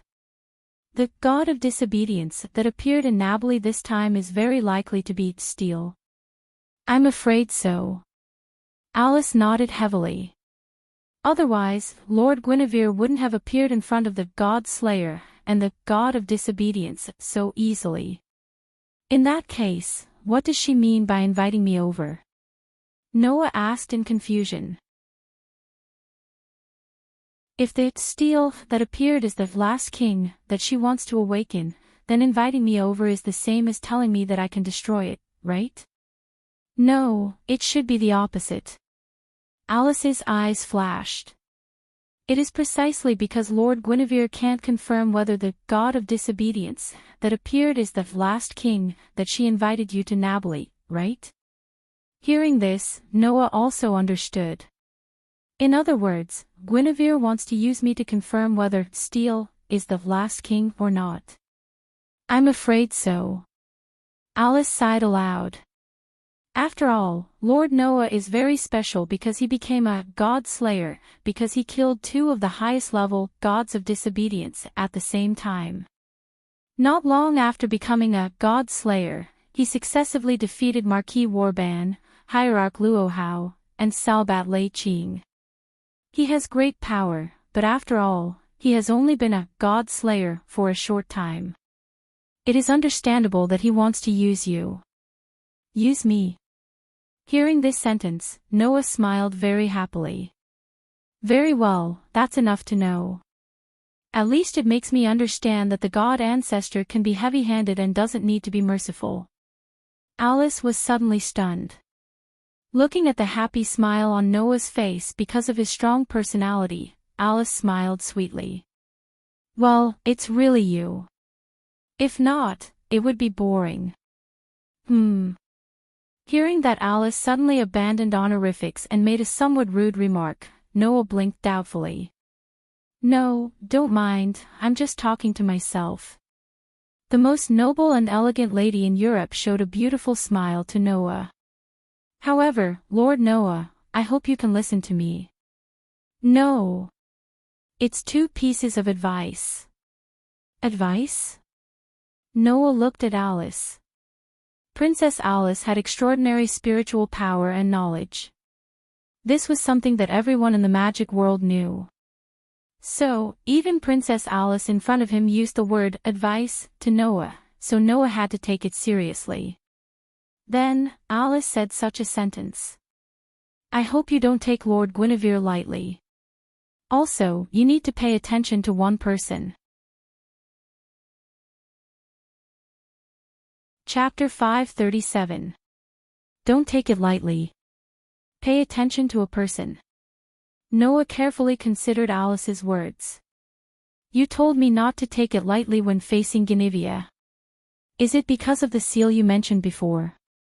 When he met Alice for the first time, she had told him that there was some kind of seal in the body of the god ancestors. It was a seal that, at the cost of one's life, could allow the god ancestors to regain the power and posture of the goddess of earth in a short time and transform into the god of disobedience. The god ancestors were very powerful enemies for human beings. According to the level of human beings, the god ancestors were at least at the level of the paladin, the highest level of human beings. They were even above the paladin and could rival the mythical beasts. However, for the god slayers, the mythical beasts and the paladins were not powerful enough. No matter how many of them there were, it would be useless.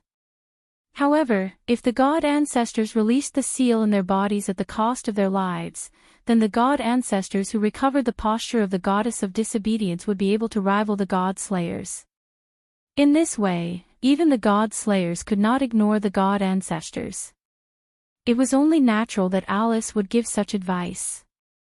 That is indeed the dragon snake seal, Alice replied as she made such a statement. However, I told you not to take it lightly not only because of this, but also because of Lady Guinevere's own uniqueness. Her own uniqueness. Noah was stunned. The god ancestors are already very special, aren't they? Then, Lady Guinevere will be even more special, because she is the highest queen of witches, Alice said, which surprised Noah. You may not know, but the highest queen of witches will have a guardian deity around her. Lady Guinevere has a deity protecting her.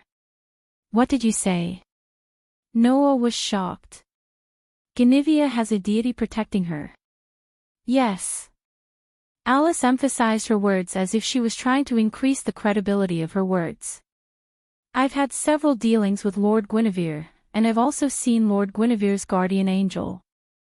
If Lord Noah wants to deal with Lord Guinevere, he must not only be careful of Lord Guinevere releasing the dragon snake seal, but also of the guardian angel around him. Hearing this, Noah finally understood how difficult it was to deal with Guinevere. Not only could she restore the form of the goddess of earth by undoing the dragon serpent seal in her body, but she also had a guardian by her side. In that case, even if Noah really wanted to deal with Guinevere, it would be very troublesome, right? After all, the worst-case scenario was to face 2 gods at the same time.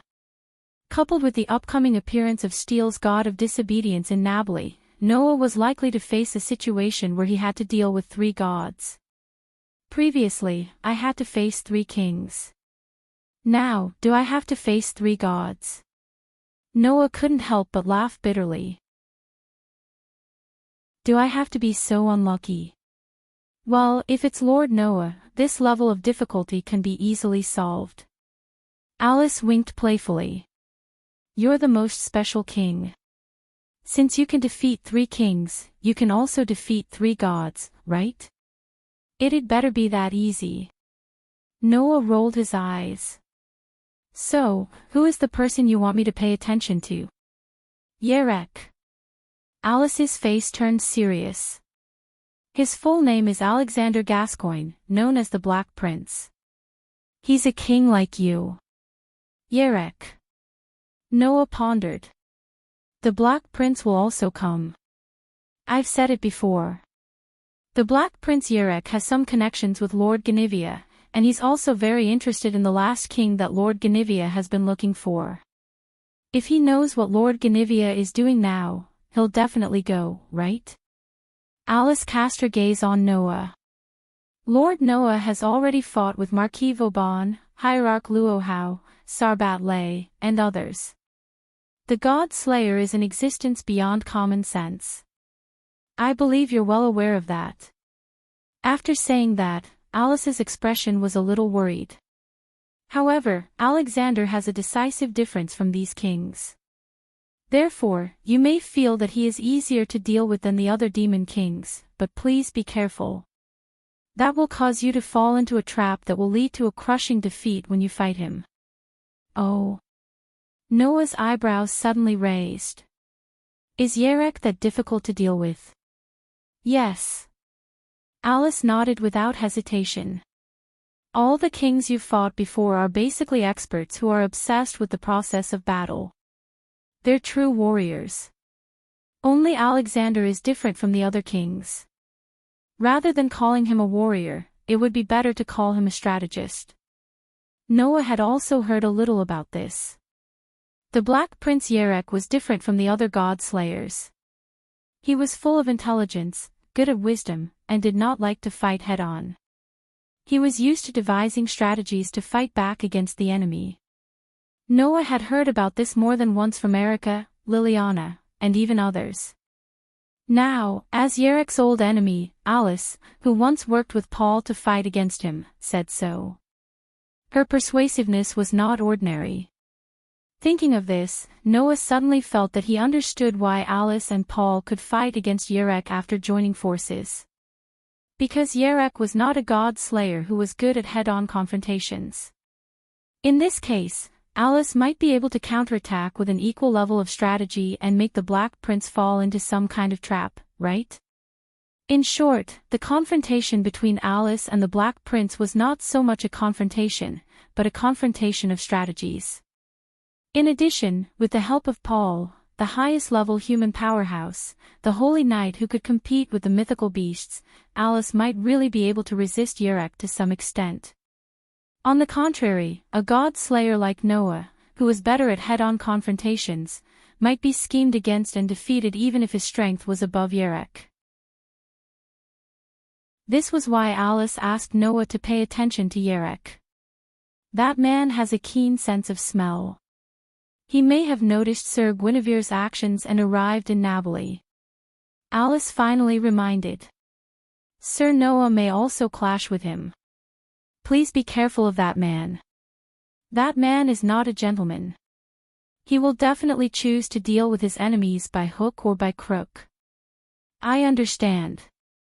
Noah raised his eyes and smiled indifferently. Indeed, I have received your advice. My body is still adapting to the power of Lord Noah's protection. It won't be long before I can move normally. A mischievous look appeared in Alice's eyes, like a mischievous child playing a prank. When the time comes, I will definitely join in the fun. Ahem, to help. Is that so?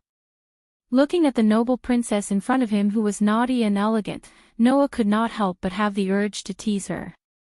Perhaps because of his strong personality, Noah could not help but have the urge to tease those who were strong and noble. Once in the world of the Knight of the Sorcerers, it was because of this that he was able to play with the equally strong Qing Zi. Now, seeing Alice's noble and elegant posture, Noah could not help but want to tease her. At that moment, Noah stretched out his hand, stroked Alice's cheek, and deliberately stared at her with fiery eyes. Then, do you want me to help you teach His Royal Highness the Black Prince a lesson? Alice's expression suddenly froze. Feeling Noah's hand stroking her cheek, looking at Noah's burning eyes, her noble and elegant posture suddenly disappeared, replaced by the panic of an ordinary girl. No. No need. Sir Noah, you should focus on dealing with Sir Guinevere and the steel that appeared. Is that so? Noah moved his face closer to Alice's face. Then, in order to win, shouldn't the noble princess give the warrior a blessing kiss or something like that? As Noah's face approached, Alice's face unconsciously began to turn red and hot, and her eyes became blurred. But... Undoubtedly, you just kissed me. Noah pinched Alice's chin and lifted her face. That doesn't count. Ugh. Looking at Promise's face that was getting closer and closer, Alice finally could not hold back her shyness. She closed her eyes, waiting for the moment to come. Seeing Alice blushing and closing her eyes, obediently waiting for the moment to come to be kissed by Noah, Noah laughed in his heart. If this kind of Alice was publicized, it would definitely make those men and women who yearned for Alice dumbfounded, right? At that moment, Noah lightly touched Alice's lips, and then left without any reluctance, laughing out loud. Thank you for your hospitality, Your Highness. After saying that, Noah directly got up, patted Alice's head, and waved his hand, smiling as he walked towards the door. Only then did Alice open her eyes, staring blankly at Noah's back as he left. Her hand unconsciously touched her lips, pressing it. Recalling the two different feelings of being kissed by Noah, Alice couldn't control her heartbeat. Her heart, which was hidden under her full breasts, started to beat faster, and her pretty face became redder and redder as she recalled the memory. After a while, Alice could no longer hold back the shyness in her heart, and hid under the quilt, whimpering. I'm such an idiot. Why didn't I avoid it?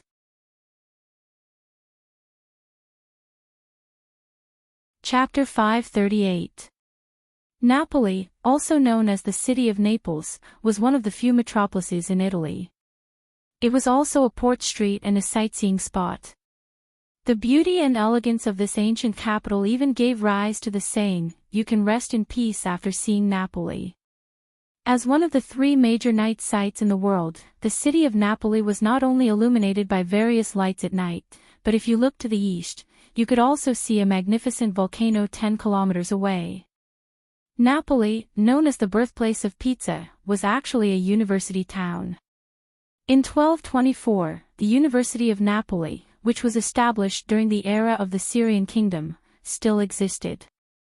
Because of this environment, there were unexpectedly many second-hand bookstores in the city. Especially around Bellini Square on the Old Market Street, which was a very famous second-hand bookstore street. In such a city, located in a corner of the city of Napoli, there was an old market street. Near Garibaldi Square and the Great Cathedral, there was a market-style corner in the center of the city. There was a second-hand bookstore called Millie's House.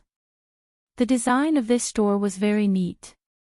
Undoubtedly, it was an extremely small second-hand bookstore, but there were all kinds of old books of different sizes piled up in the store, exuding a unique atmosphere. Noah, Erica, and Liliana, who took a flight directly from London to Napoli, Italy, were now in front of the door of this second-hand bookstore. We're finally here. Even Noah couldn't help but complain at this time. It's the first time I've taken several flights so frequently. Even if there's nothing wrong with my body, I'm still a little tired mentally. Erica and Liliana nodded repeatedly in agreement.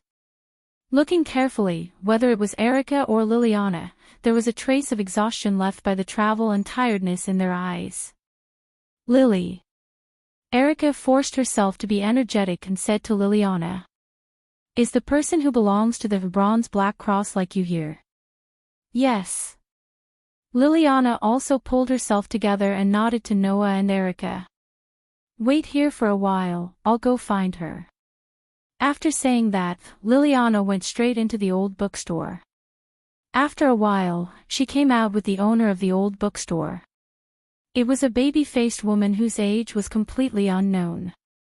She was wearing a very soft and beautiful dress with a lot of laces on it. Diana Mildred greets the king. The baby-faced woman lifted the corner of her skirt and bowed solemnly to Noah. "Please forgive my lack of hospitality, Your Majesty. Miss Diana is a witch who lives in Napoli." Like me, she belongs to the bronze black cross. She is also the wise teacher who taught me magic, Liliana added. To me, Miss Diana is like a teacher. Teacher. I'm not that old, Diana said to Liliana, puffing up her cheeks. I did teach you the witch's witch arts, but I'm not your teacher. Is that so? The corner of Liliana's eyes twitched a few times, and she laughed dryly. Seeing this, Noah and Erica also gathered together and started whispering to each other. In other words, this Miss Diana is actually much older than she appears to be. At least that's what I know. You know that Lily and I are childhood sweethearts. When I first met her, I was only 7 years old. At that time, Miss Diana was already like this. It's been about 9 years since you were 7 years old, right? She's been like this for so long. There's nothing strange about it. As long as one cultivates the curse power to the point of perfection, the witches will be able to maintain their youthful appearance and body. Even so, time will always pass. If you look carefully, you will be able to see the crow's feet at the corner of Miss Diana's eyes. Then how old is she? It's better not to think too much about this kind of thing. Having reached such a consensus, Noah and Erica decided to turn a blind eye to this matter. Then, Noah stepped forward. I'm sorry, Miss Diana. I believe you already know the reason why we came to Nabali from Lily. So, sorry, but can you tell me first if anything strange happened here? Are there any signs of the god of disobedience? When it came to business, Diana also stopped smiling and nodded at Noah. I understand. Please come to the shop first. Let's talk inside. Noah, Erica, and Liliana all nodded. Under Diana's lead, they entered the second-hand bookstore in front of them. On the second floor of the second-hand bookstore, there was a place that looked like both a living room and a library. Beside a desk, Noah sat on the only seat. Erica and Liliana stood behind Noah like guards and attendants. Diana stood in front of the desk, facing Noah, as if she was preparing to report to her superior. This arrangement clearly expressed the ranking of everyone present in the hall. Noah was not the kind of person who liked to enjoy the feeling of being superior, but being treated like this would not make him feel superior, so it didn't matter. In this situation, Diana took out a report in her hand. While flipping through it, she said to Noah. Lily contacted me not long ago and asked me to pay attention to whether there were any unusual phenomena in Nabali. Since then, I have been investigating the signs of curse power in Nabali. Finally, I detected a large amount of curse power gathering in a corner of Nabali not long ago. Erica and Liliana, who were standing behind Noah, exchanged glances with each other. Even Noah narrowed his eyes slightly. In fact, after coming to Nabali, Noah noticed the phenomenon of a large amount of curse power gathering in Nabali. Erica and Liliana did not have Noah's perception ability, nor did they have Noah's keen sense of curse power as a god slayer, but the two girls were also very outstanding knights. Presumably, even if they came later than Noah, they must have more or less noticed the same phenomenon, right? But this was not the most important thing. The most important thing was that the place where a large amount of curse power gathered, according to Liliana, seemed to be an underground ruin under the management of Bronze Black Cross that only witches could enter. Liliana had also entered that underground ruin. So, Liliana still remembered clearly what was in that underground ruin. So, Liliana spoke directly. Is the thing that gathers a large amount of curse power, Hera's pillar? Hera. In Greek mythology, the wife of Zeus, the god-king, had the same fate as Metis, the half of Athena. Like Athena, who was born in North Africa and worshipped by the entire Mediterranean region, Hera was originally the mother goddess of the Peloponnese. Although she was not the queen of the divine realm like Athena, she was also the highest goddess of the earth. However, when the feminist society was denied, and men began to monopolize the power and modify the mythology, Hera, and Athena fell to the same end. The originally noble highest divinity was deliberately degraded, and Hera, like Metis, became the goddess of Greek mythology subordinate to Zeus. And the Hera's pillar symbolized the seal of Hera's snake. Just like the stone of Gorgon was the seal of Athena's snake, the Hera's pillar was Hera's snake. Today, this Hera's pillar was stored in the underground ruins of Nabali, which was managed by Bronze Black Cross.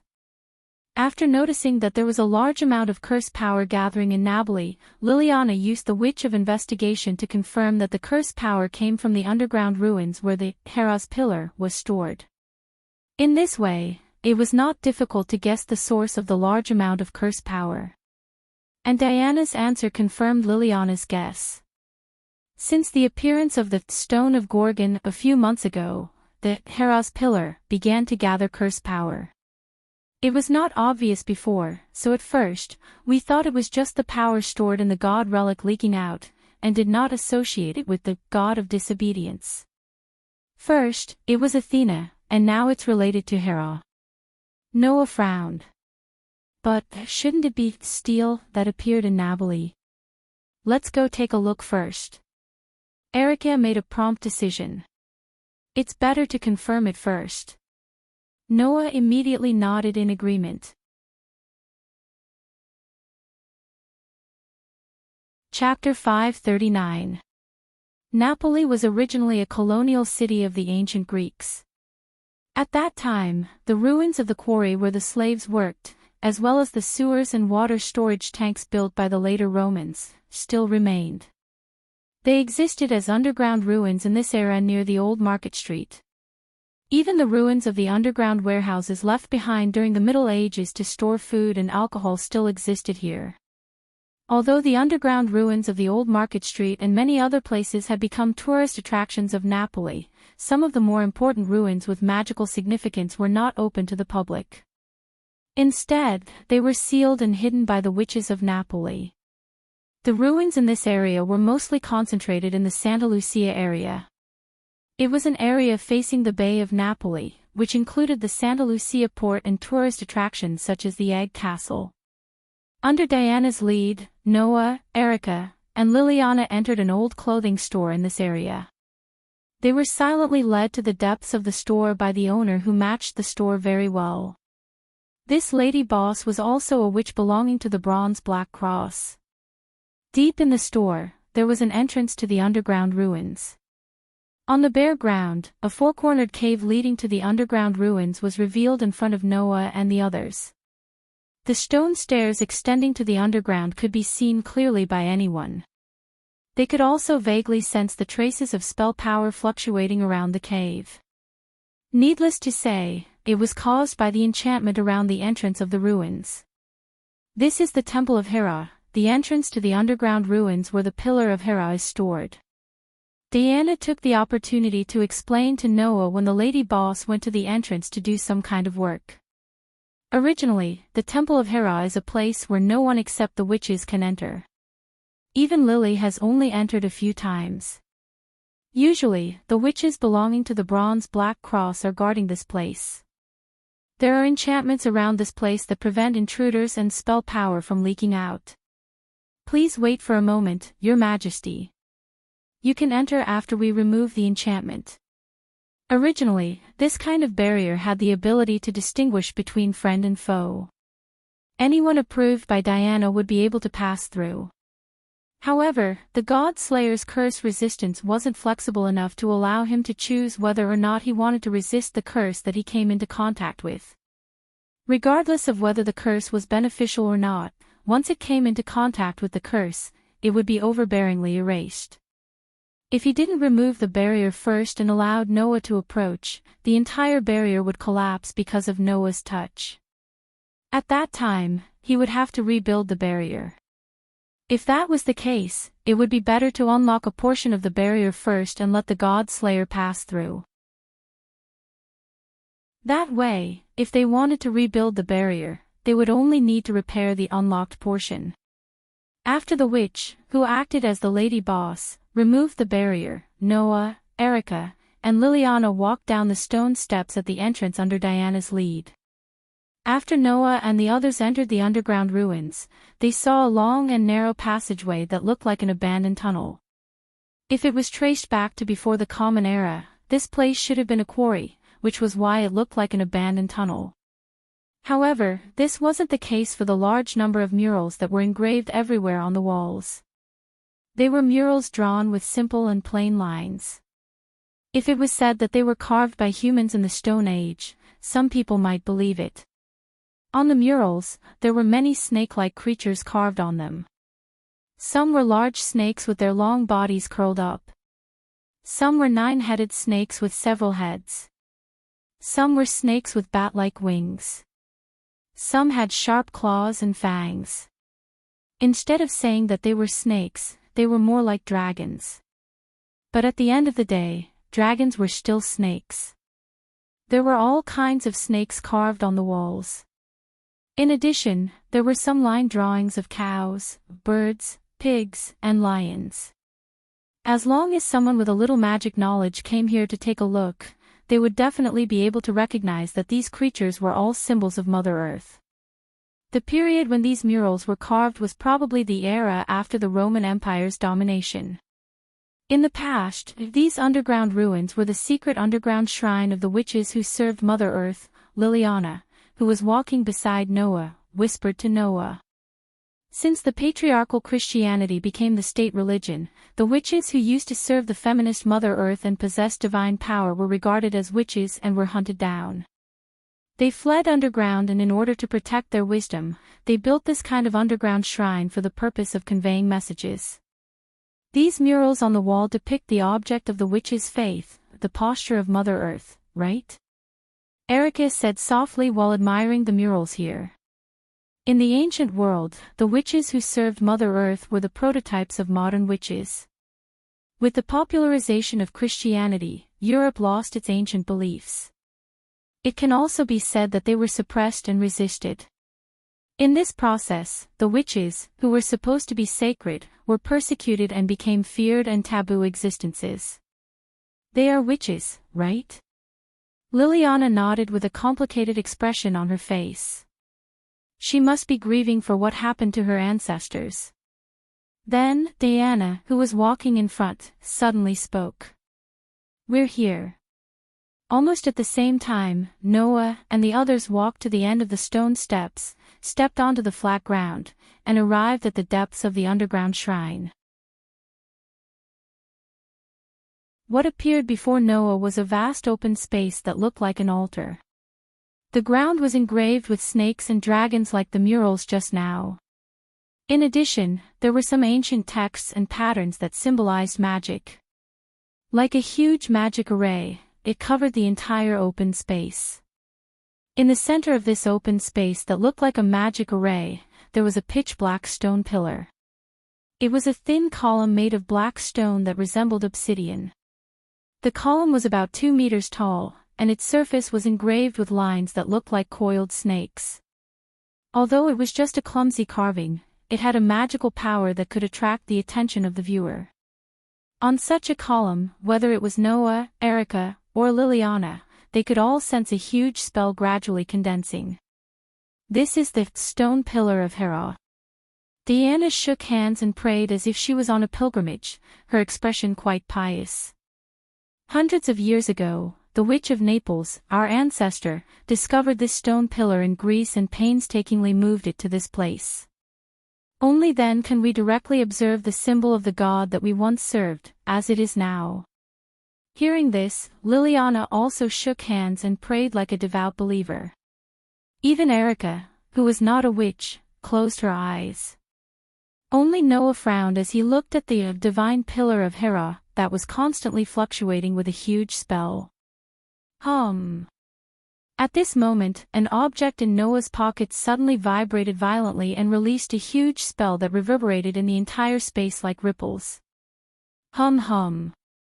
At the same time, as if in response, the divine pillar of Hera shook all over, and the huge spell that had gathered on the stone pillar fluctuated like boiling water. What's wrong? Erica, Liliana, and Diana were shocked. Noah quickly took out an item from his pocket.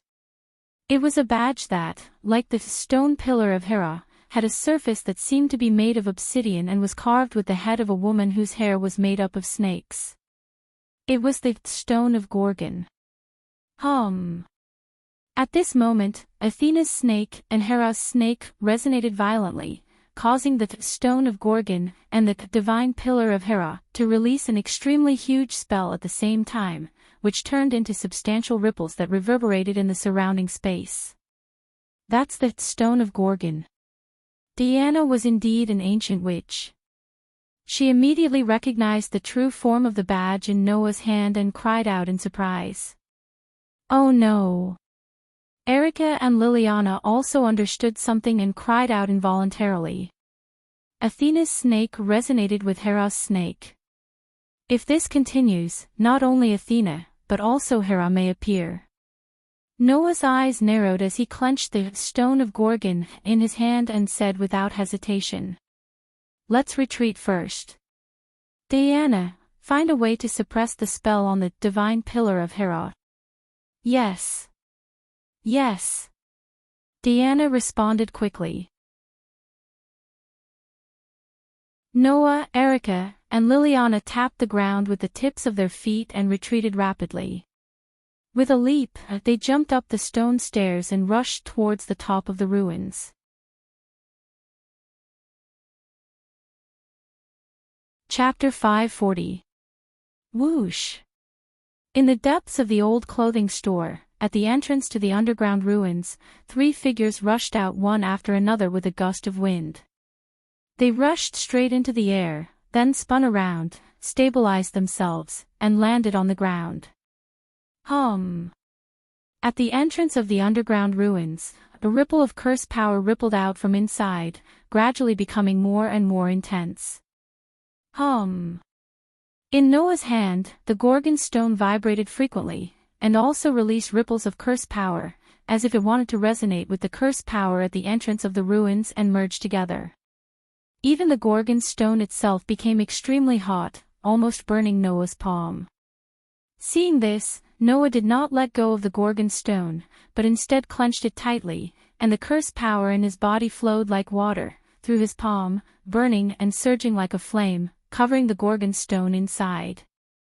Covered by Noah's curse power, the Gorgon stone stagnated, and the curse power on it was slowly suppressed by Noah's curse power, and retracted back into the badge. It was not until then that the Gorgon stone stopped vibrating, and the temperature on it gradually dropped, returning to its initial cold. At the same time, the curse power fluctuating from the underground ruins also slowly retracted and gradually disappeared, as if it had lost its target. Phew! Erica and Liliana breathed a sigh of relief. Even Noah could not help but smile bitterly as he looked at the Gorgon stone in his hand that had calmed down. That Athena really did leave me something very troublesome. Linley muttered to himself. Because of the Gorgon stone, Noah had successively fought with Warban, Luohao, and Doni, and had dealt with Athena countless times. Now, the Gorgon stone could also resonate with the pillar of Hera, and lead to the appearance of Hera. It had to be said that Noah felt more and more that the stone of Gorgon was a hot potato. This is not surprising. Before the arrival of male chauvinism, people in a feminist society worshipped the goddess of earth as their most basic belief, and the symbol of the goddess of earth was the snake. Liliana took a deep breath. It's not strange that Athena and Hera's snakes would resonate with each other. Their mythologies were also altered after the arrival of male chauvinism, stripped of their status, and degenerated into the subordinate gods of Zeus. In other words, we can't let the stone of Gorgon get too close to the pillar of Hera, right? Erica said bluntly. Otherwise, it might really attract Hera's appearance. Noah didn't say anything from the beginning to the end. Instead, he held Athena's snake tightly in his hand. He recalled Hera's snake in the underground ruins and Alice's words. His frown deepened. Did Alice guess wrongly? Isn't Guinevere's purpose the appearance of steel? Guinevere invited Noah to Nabali, saying that the god of disobedience was about to appear in Nabali. However, according to the current situation, even if the god of disobedience did appear, it would only be a mother goddess like Hera.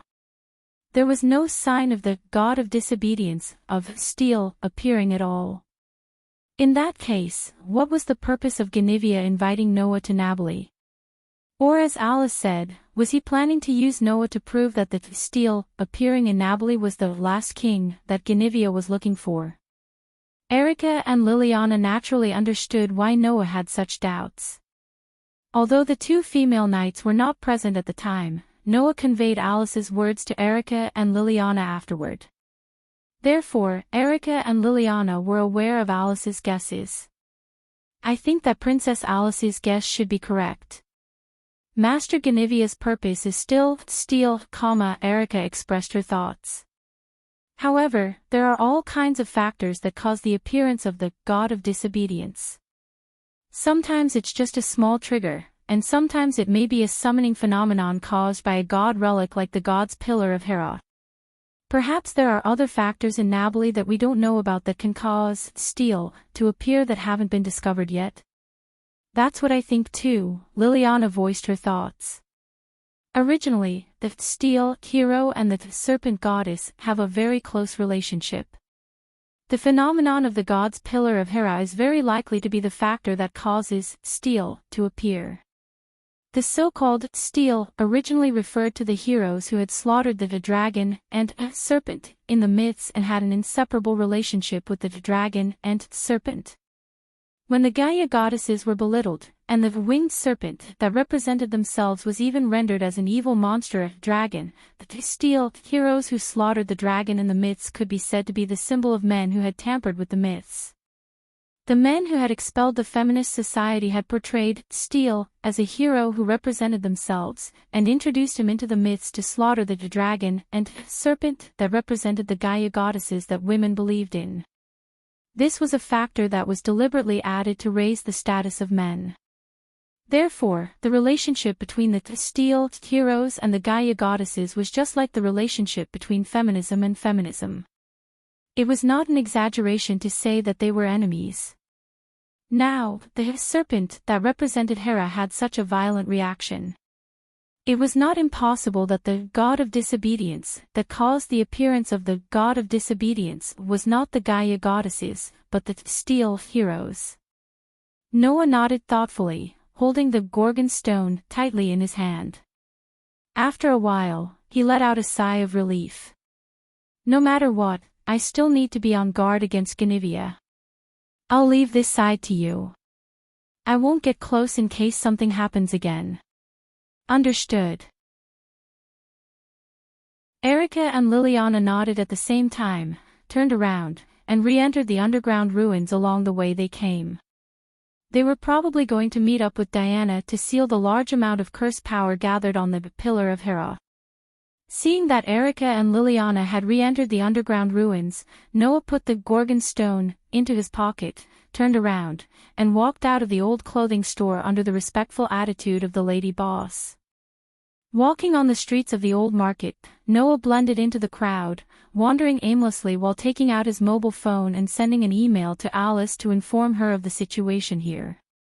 It didn't take long for Alice's reply to arrive. I also agree with Miss Erica and Miss Liliana. The relationship between steel and serpent is inseparable.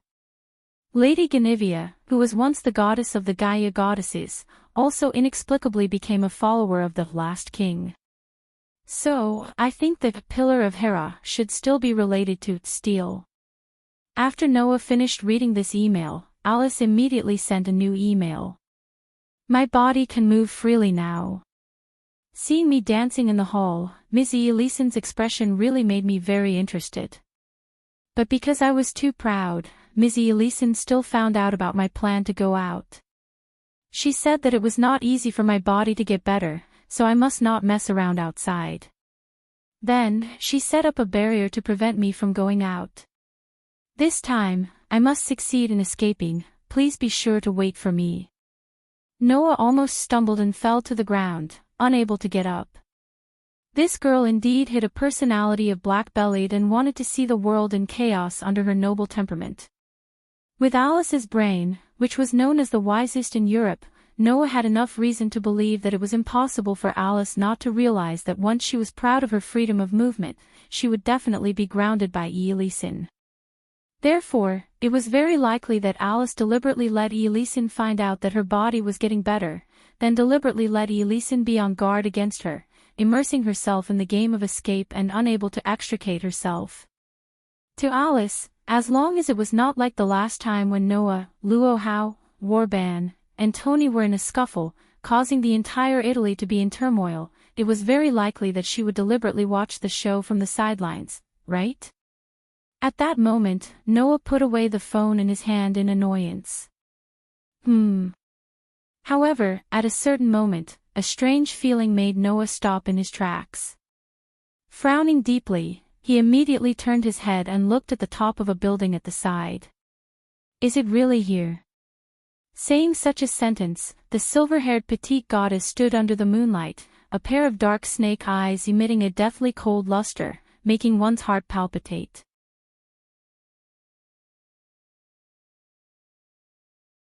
Chapter 541.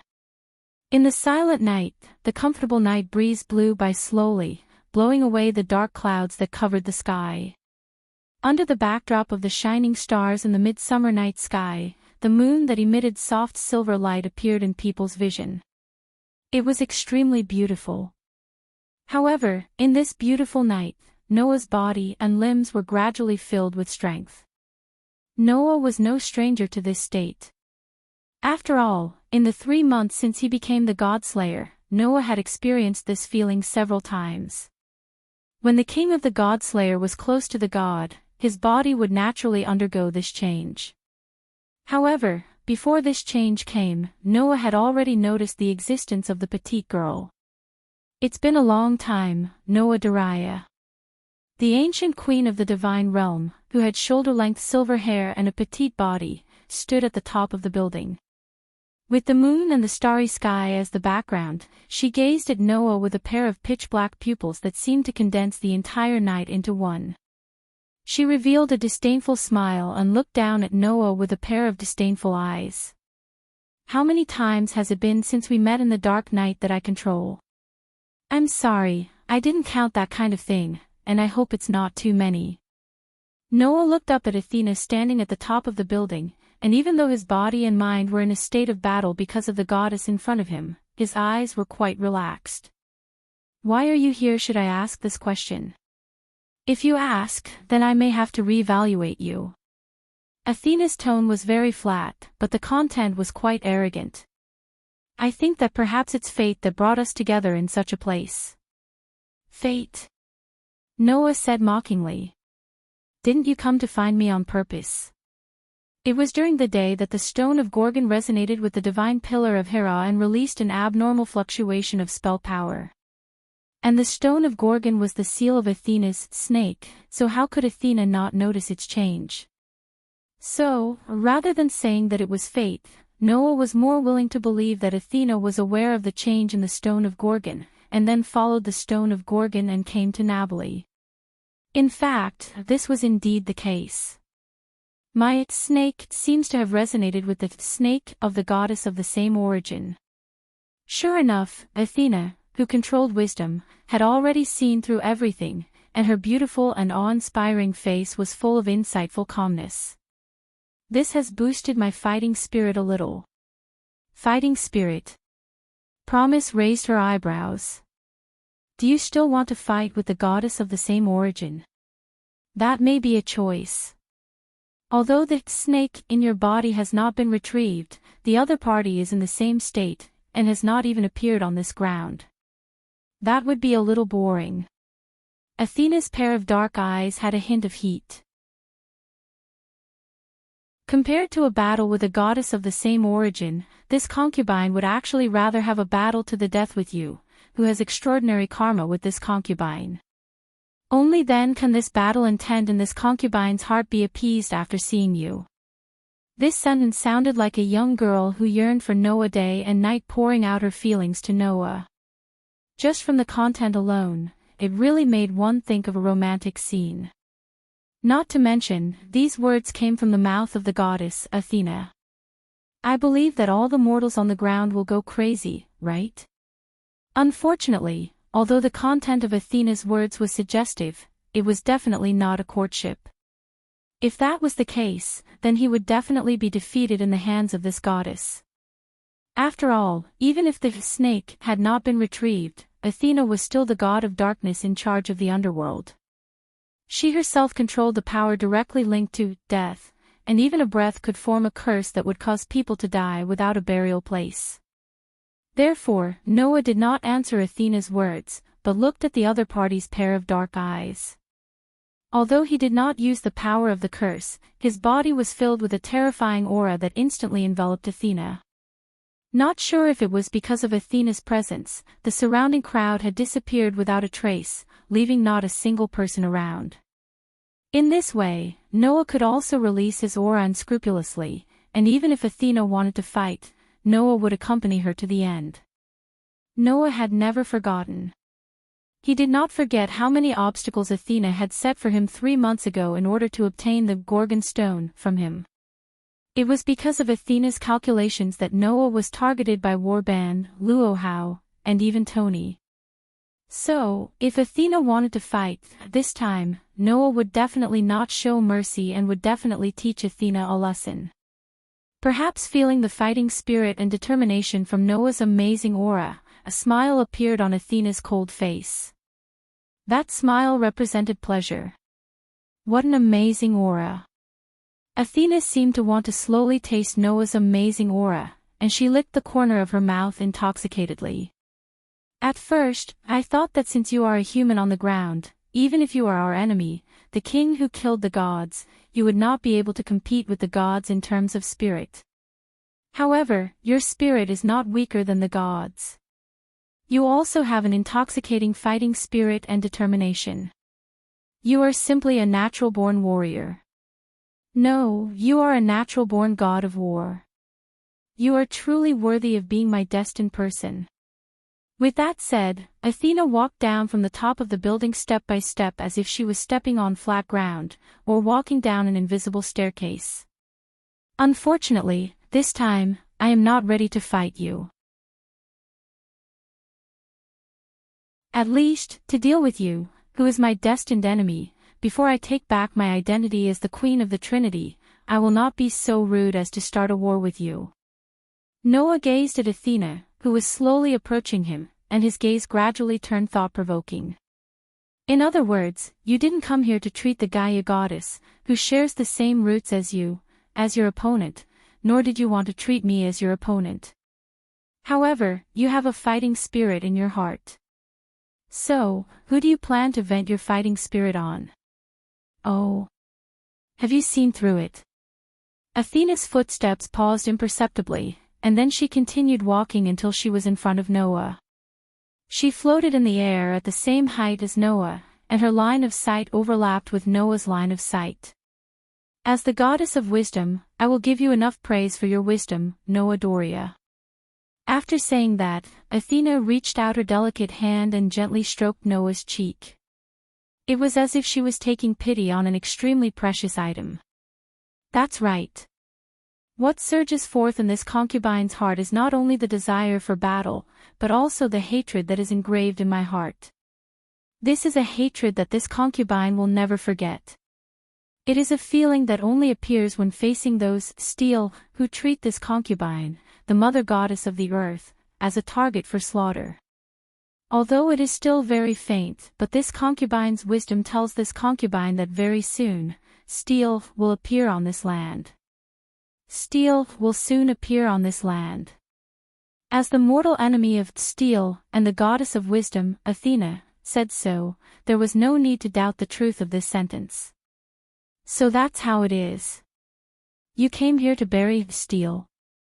Noah did not avoid Athena's caressing action, as if they had become intimate lovers, and smiled indifferently. But, Athena, I'm sorry to tell you, if your target is steel, then your enemy may not only be steel. I know. Athena suddenly smiled, and a pair of snake eyes shone. That man, the servant of the man known as the last king, also came here, right? Although I don't know if she is the servant of the so-called last king, but a god ancestor called Ganivia did invite me here. Noah shrugged. Then, what are you going to do? You already have the answer in your heart, so why are you still asking me? Athena reluctantly caressed Noah's cheek for the last time, and then floated down from the air and landed on the ground. She turned around and left Noah with her back view. You and my enemy are on the same side this time. Hearing this, Noah smiled.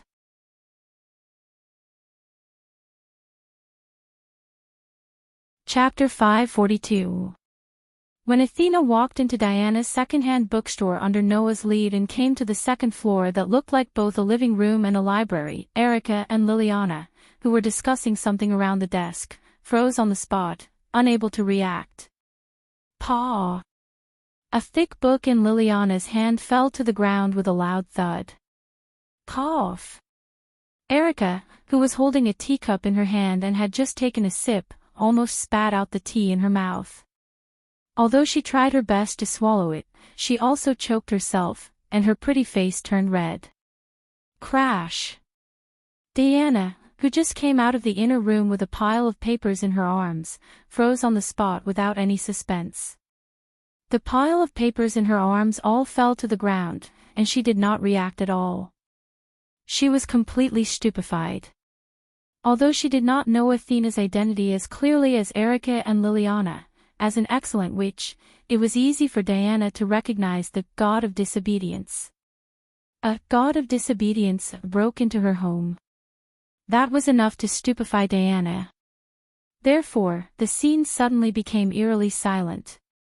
Meanwhile, Noah acted as if he didn't see Erica, Liliana, and Diana's reactions.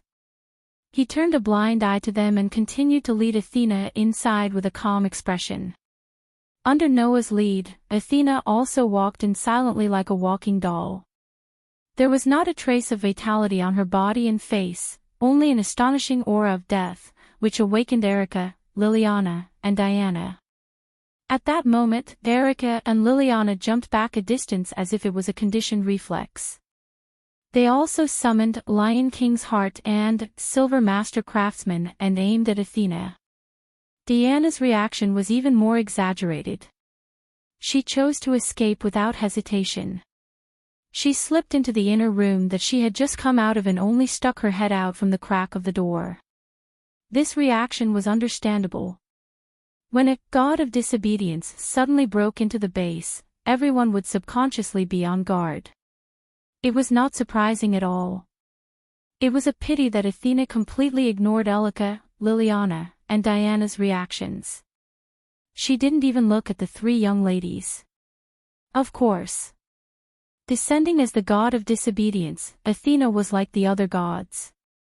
Although she didn't view humans as livestock, she couldn't hold any human in her eyes. After all, humans were too weak and powerless for gods. Noah was the only one who could enter Athena's sight. Is this your camp? Ignoring Erica's, Liliana's, and the others' overreaction, Athena glanced around and spoke in a disinterested manner. A camp built with a god as your opponent, even if it's temporary, lacks the smell of war that a battlefield should have. As a female war god who controls war, I am unable to approve of this camp of yours. That's great, Noah retorted without holding back. If the enemy can predict everything, how can we fight a war? Did you choose this camp based on this consideration? Athena's disinterested tone suddenly disappeared and was replaced by a tone of praise. You're right. If everything is predicted by the enemy, then there's no way to win the battle. Although this camp lacks a sense of tension, it's not a bad choice to let the enemy catch them off guard. It's my fault for not thinking it through. After that, Athena's body floated up, and her toes left the ground. Like a ghost, she drifted into the room next door. In that case, let me investigate this camp of yours that is beyond the enemy's expectations." After saying that, Athena disappeared into the room next door. Upon seeing this, Noah curled his lips and ignored Erica, Liliana, and Diana. He sat on the only seat beside the desk, picked up a book, and flipped through it casually. Only then did Erica, Liliana, and Diana rush out and gather in front of Noah. "What's going on here?" Liliana deliberately lowered her voice as if she didn't want Athena to hear her, but because of this, her expression turned sinister. "Why is the goddess here?" "You're asking the wrong question, Lily." "Lily." Erica also deliberately lowered her voice and corrected Liliana. "What you should be asking is why Athena followed him here." "Athena?" Diana was startled. "You mean Athena? Could it be that Athena?" Looking at the shocked expressions of the three girls in front of him, Noah rolled his eyes even though he had expected it. "It's simple. Athena and I have decided to work together. Join forces." Erica, Liliana, and Diana were all stunned. "That's right," Noah explained concisely. "From now on, until the appearance of the Steel Hero is destroyed, Athena will temporarily be our ally. Just treat Athena as a guest star that I've invited." "That better be the case." Liliana could not help but raise her voice. "By the way, isn't the goddess our enemy? Should we say, so that's how it is?" Erica said with a fake smile. "Do you think such an explanation would make us say such a thing? An alliance formed by the god Slayer and the god of disobedience?" Diana was even more confused. Is that even possible? The god Slayer was born by killing the god of disobedience. It was also the demon king that was specifically used to deal with the gods. The god of disobedience was the common enemy of the humans who appeared on the ground. She also saw the god Slayer who killed her own race as an enemy. An alliance between these two existences. How was that any different from the absurdity of a weasel and a chicken eating peacefully at the same table? Besides, not only would the god of disobedience see the god Slayer as an enemy who killed their own race, but even the god Slayer would see the god of disobedience as a target that must be killed. That was the instinct of the god Slayer. In this way, it was hard to imagine that the god Slayer and the god of disobedience would form an alliance and fight against the enemy together. However, Noah and Athena managed to accomplish something that no one could have imagined. This was because Noah had never treated Athena as a target that he had to kill. As long as Athena didn't cause trouble for him or the humans, Noah wouldn't go looking for Athena to kill each other for no reason. Athena did have the idea of fighting Noah, but it didn't seem to be the time for now.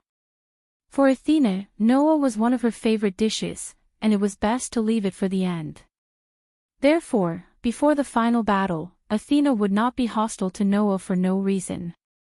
Although Athena's most important snake was in Noah's hands, which was enough reason for Athena to see Noah as an enemy. Well, whether you find it unbelievable or not, this is the truth. Noah stretched out his finger and flicked Erica's and Liliana's foreheads. "Calm down, the reason is actually very easy to guess. It's just that you lack calmness." After Noah said this, Erica and Liliana did indeed calm down. Then, the smart Erica was the first to understand. "So that's how it is. Because the hero of steel is likely to appear in Nabali, the snake goddess' desire for revenge has been provoked. For Athena, steel is much more annoying than me," Noah said lightly. "And our enemies are not just steel, so it's not that hard for us to join forces, right? But Athena's snake is still in our hands, isn't it?" Liliana said worriedly. "Is it possible that the Lord chose to join forces with us temporarily just to get the stone of Gorgon? Who knows?"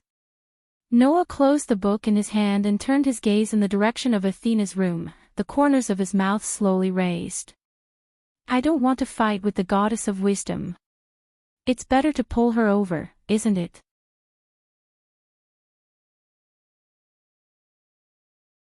Chapter 543.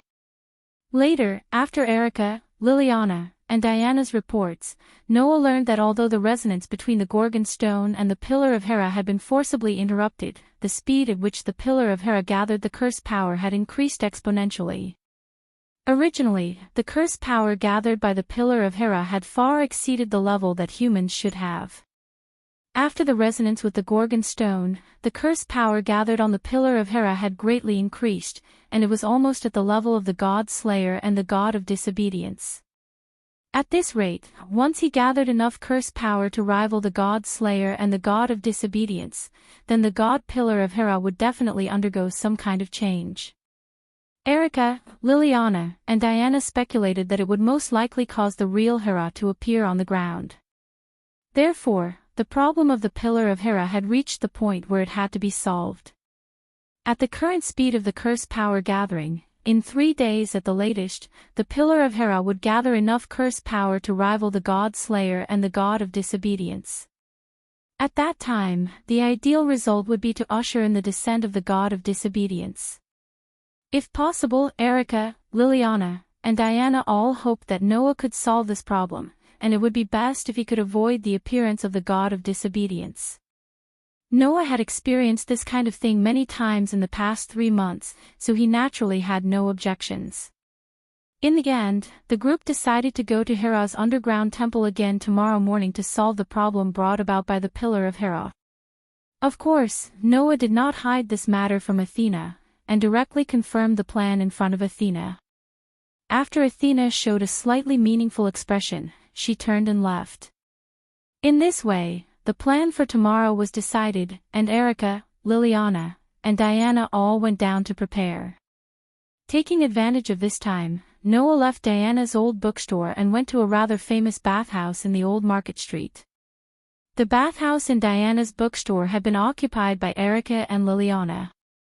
Noah didn't want to compete with the girls for the bathhouse, and he had nothing to do, so he simply came here to take a bath at Diana's suggestion. However, Italy didn't seem to be as enthusiastic about taking a bath together as some island countries, and it was almost late at night now. So, when Noah entered the bathhouse, there was no one here except for the owner who was guarding the door. Splash! Amidst the sound of water, Noah lay down in the warm bath. He leaned against the wall of the bath and looked out through the window at the side. He looked at the resplendent starry sky, and for a moment, he felt much more relaxed. The night view of Napoli was famous all over the world. Looking at the beautiful night sky, even Noah couldn't help but feel a burst of pleasure, let alone others. Of course, this didn't mean that Noah didn't have any worries. How should I solve the matter of the Pillar of Hera? To solve the problem caused by the Pillar of Hera, Noah had to consider one thing that could not be ignored. That was the matter of the Stone of Gorgon. If he wanted to solve the problem of the Pillar of Hera, Noah had to get close to the Pillar of Hera. However, the Stone of Gorgon on Noah must not be brought over. Otherwise, if the snakes of the 2 goddesses of earth once again resonated and caused unnecessary changes, what should he do? Therefore, this problem must be solved first. This was not something that could be solved by just leaving it in a random place. Now, Athena was beside Noah, and if the Stone of Gorgon was not carried by Noah himself, then Athena would not mind taking it away. Even if Athena did not take the Stone of Gorgon, Noah could not just find a place to put it. In today's resonance, it was not only the Pillar of Hera that reacted, but the Stone of Gorgon also reacted abnormally. In this way, if he just found a place to put it, who knows if the Stone of Gorgon would suddenly change. Noah clearly remembered that when he was in the underground ruins, the Stone of Gorgon had turned into a dragon. If the Stone of Gorgon suddenly turned into a dragon this time and caused trouble in the old market, then it would be very troublesome. He had to think carefully about how to solve this problem. Sigh. Thinking of this, Noah could not help but sigh. Might as well just return the Stone of Gorgon to Athena. As soon as he said this, the familiar flat voice echoed and drilled into Noah's ears. If you want to return this concubine snake to this concubine, this concubine won't have any objections. Although that would make things a little boring. The voice was as clear as a drop of water dripping into a lake, but without any emotion. In this world, there should not be a second one. Noah immediately shivered and turned his head, looking in the direction of the voice. Just next to the bathtub, a petite but extremely beautiful girl stood there, facing the direction of the window, as if she was also looking at the night sky. It was only when Noah looked over that she turned her head and met Noah's eyes. "You didn't even notice when I was so close to you. This is something that has never happened before. As my nemesis, I am sincerely dissatisfied with this, Noah Doria." It was just as Athena had said. Although there was no expression on her face, Athena's pair of dark snake eyes faintly showed some dissatisfaction. In Athena's view, Noah must be a very ideal opponent, right? Therefore, when Noah's performance was too good, Athena would laugh out loud in delight. In this way, when Noah's performance dissatisfied Athena, of course, Athena would also feel unhappy. But it's also true. Noah was indeed negligent for not noticing Athena's arrival. Noah himself has an extremely foul sensing ability. And when the god slayer's physique encounters the god of disobedience, his body will be filled with power, which is an obvious hint. Under such favorable conditions, Noah still didn't notice Athena's approach. No wonder Athena was dissatisfied. But there was a reason for that. If you approached with hostility, malice, or killing intent, I would have noticed you as soon as you approached this bathtub.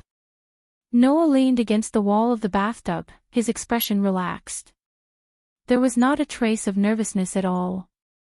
And since you can silently approach me to this extent, it proves that you didn't come here with any ulterior motives, right?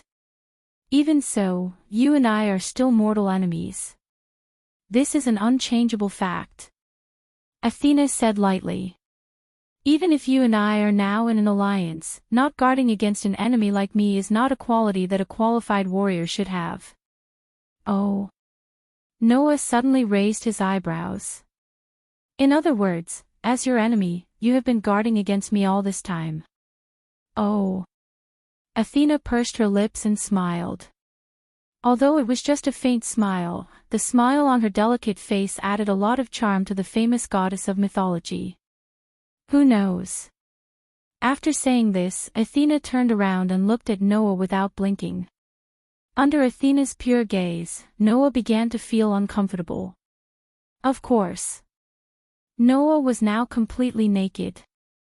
Being stared at by the opposite sex, even if the other party looked like a 12 or 13-year-old girl, Noah still felt very uncomfortable. However, before Noah could object, the next moment, what happened in front of Noah made Noah completely stunned. His eyes almost popped out of their sockets. All of a sudden, Athena reached out her hand and stripped off her clothes one by one in front of Noah. Noah, who didn't expect Athena to suddenly do such a thing, was stunned on the spot.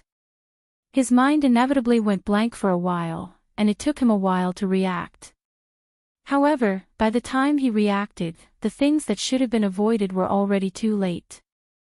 Thus, in the next moment, when the last piece of clothing slipped from Athena's body and fell on the ground outside the bathtub, Noah was imprinted in his eyes. You're tuning in to the Journey of the Soul YouTube channel. Don't forget to subscribe and join us on this journey to catch the most captivating stories.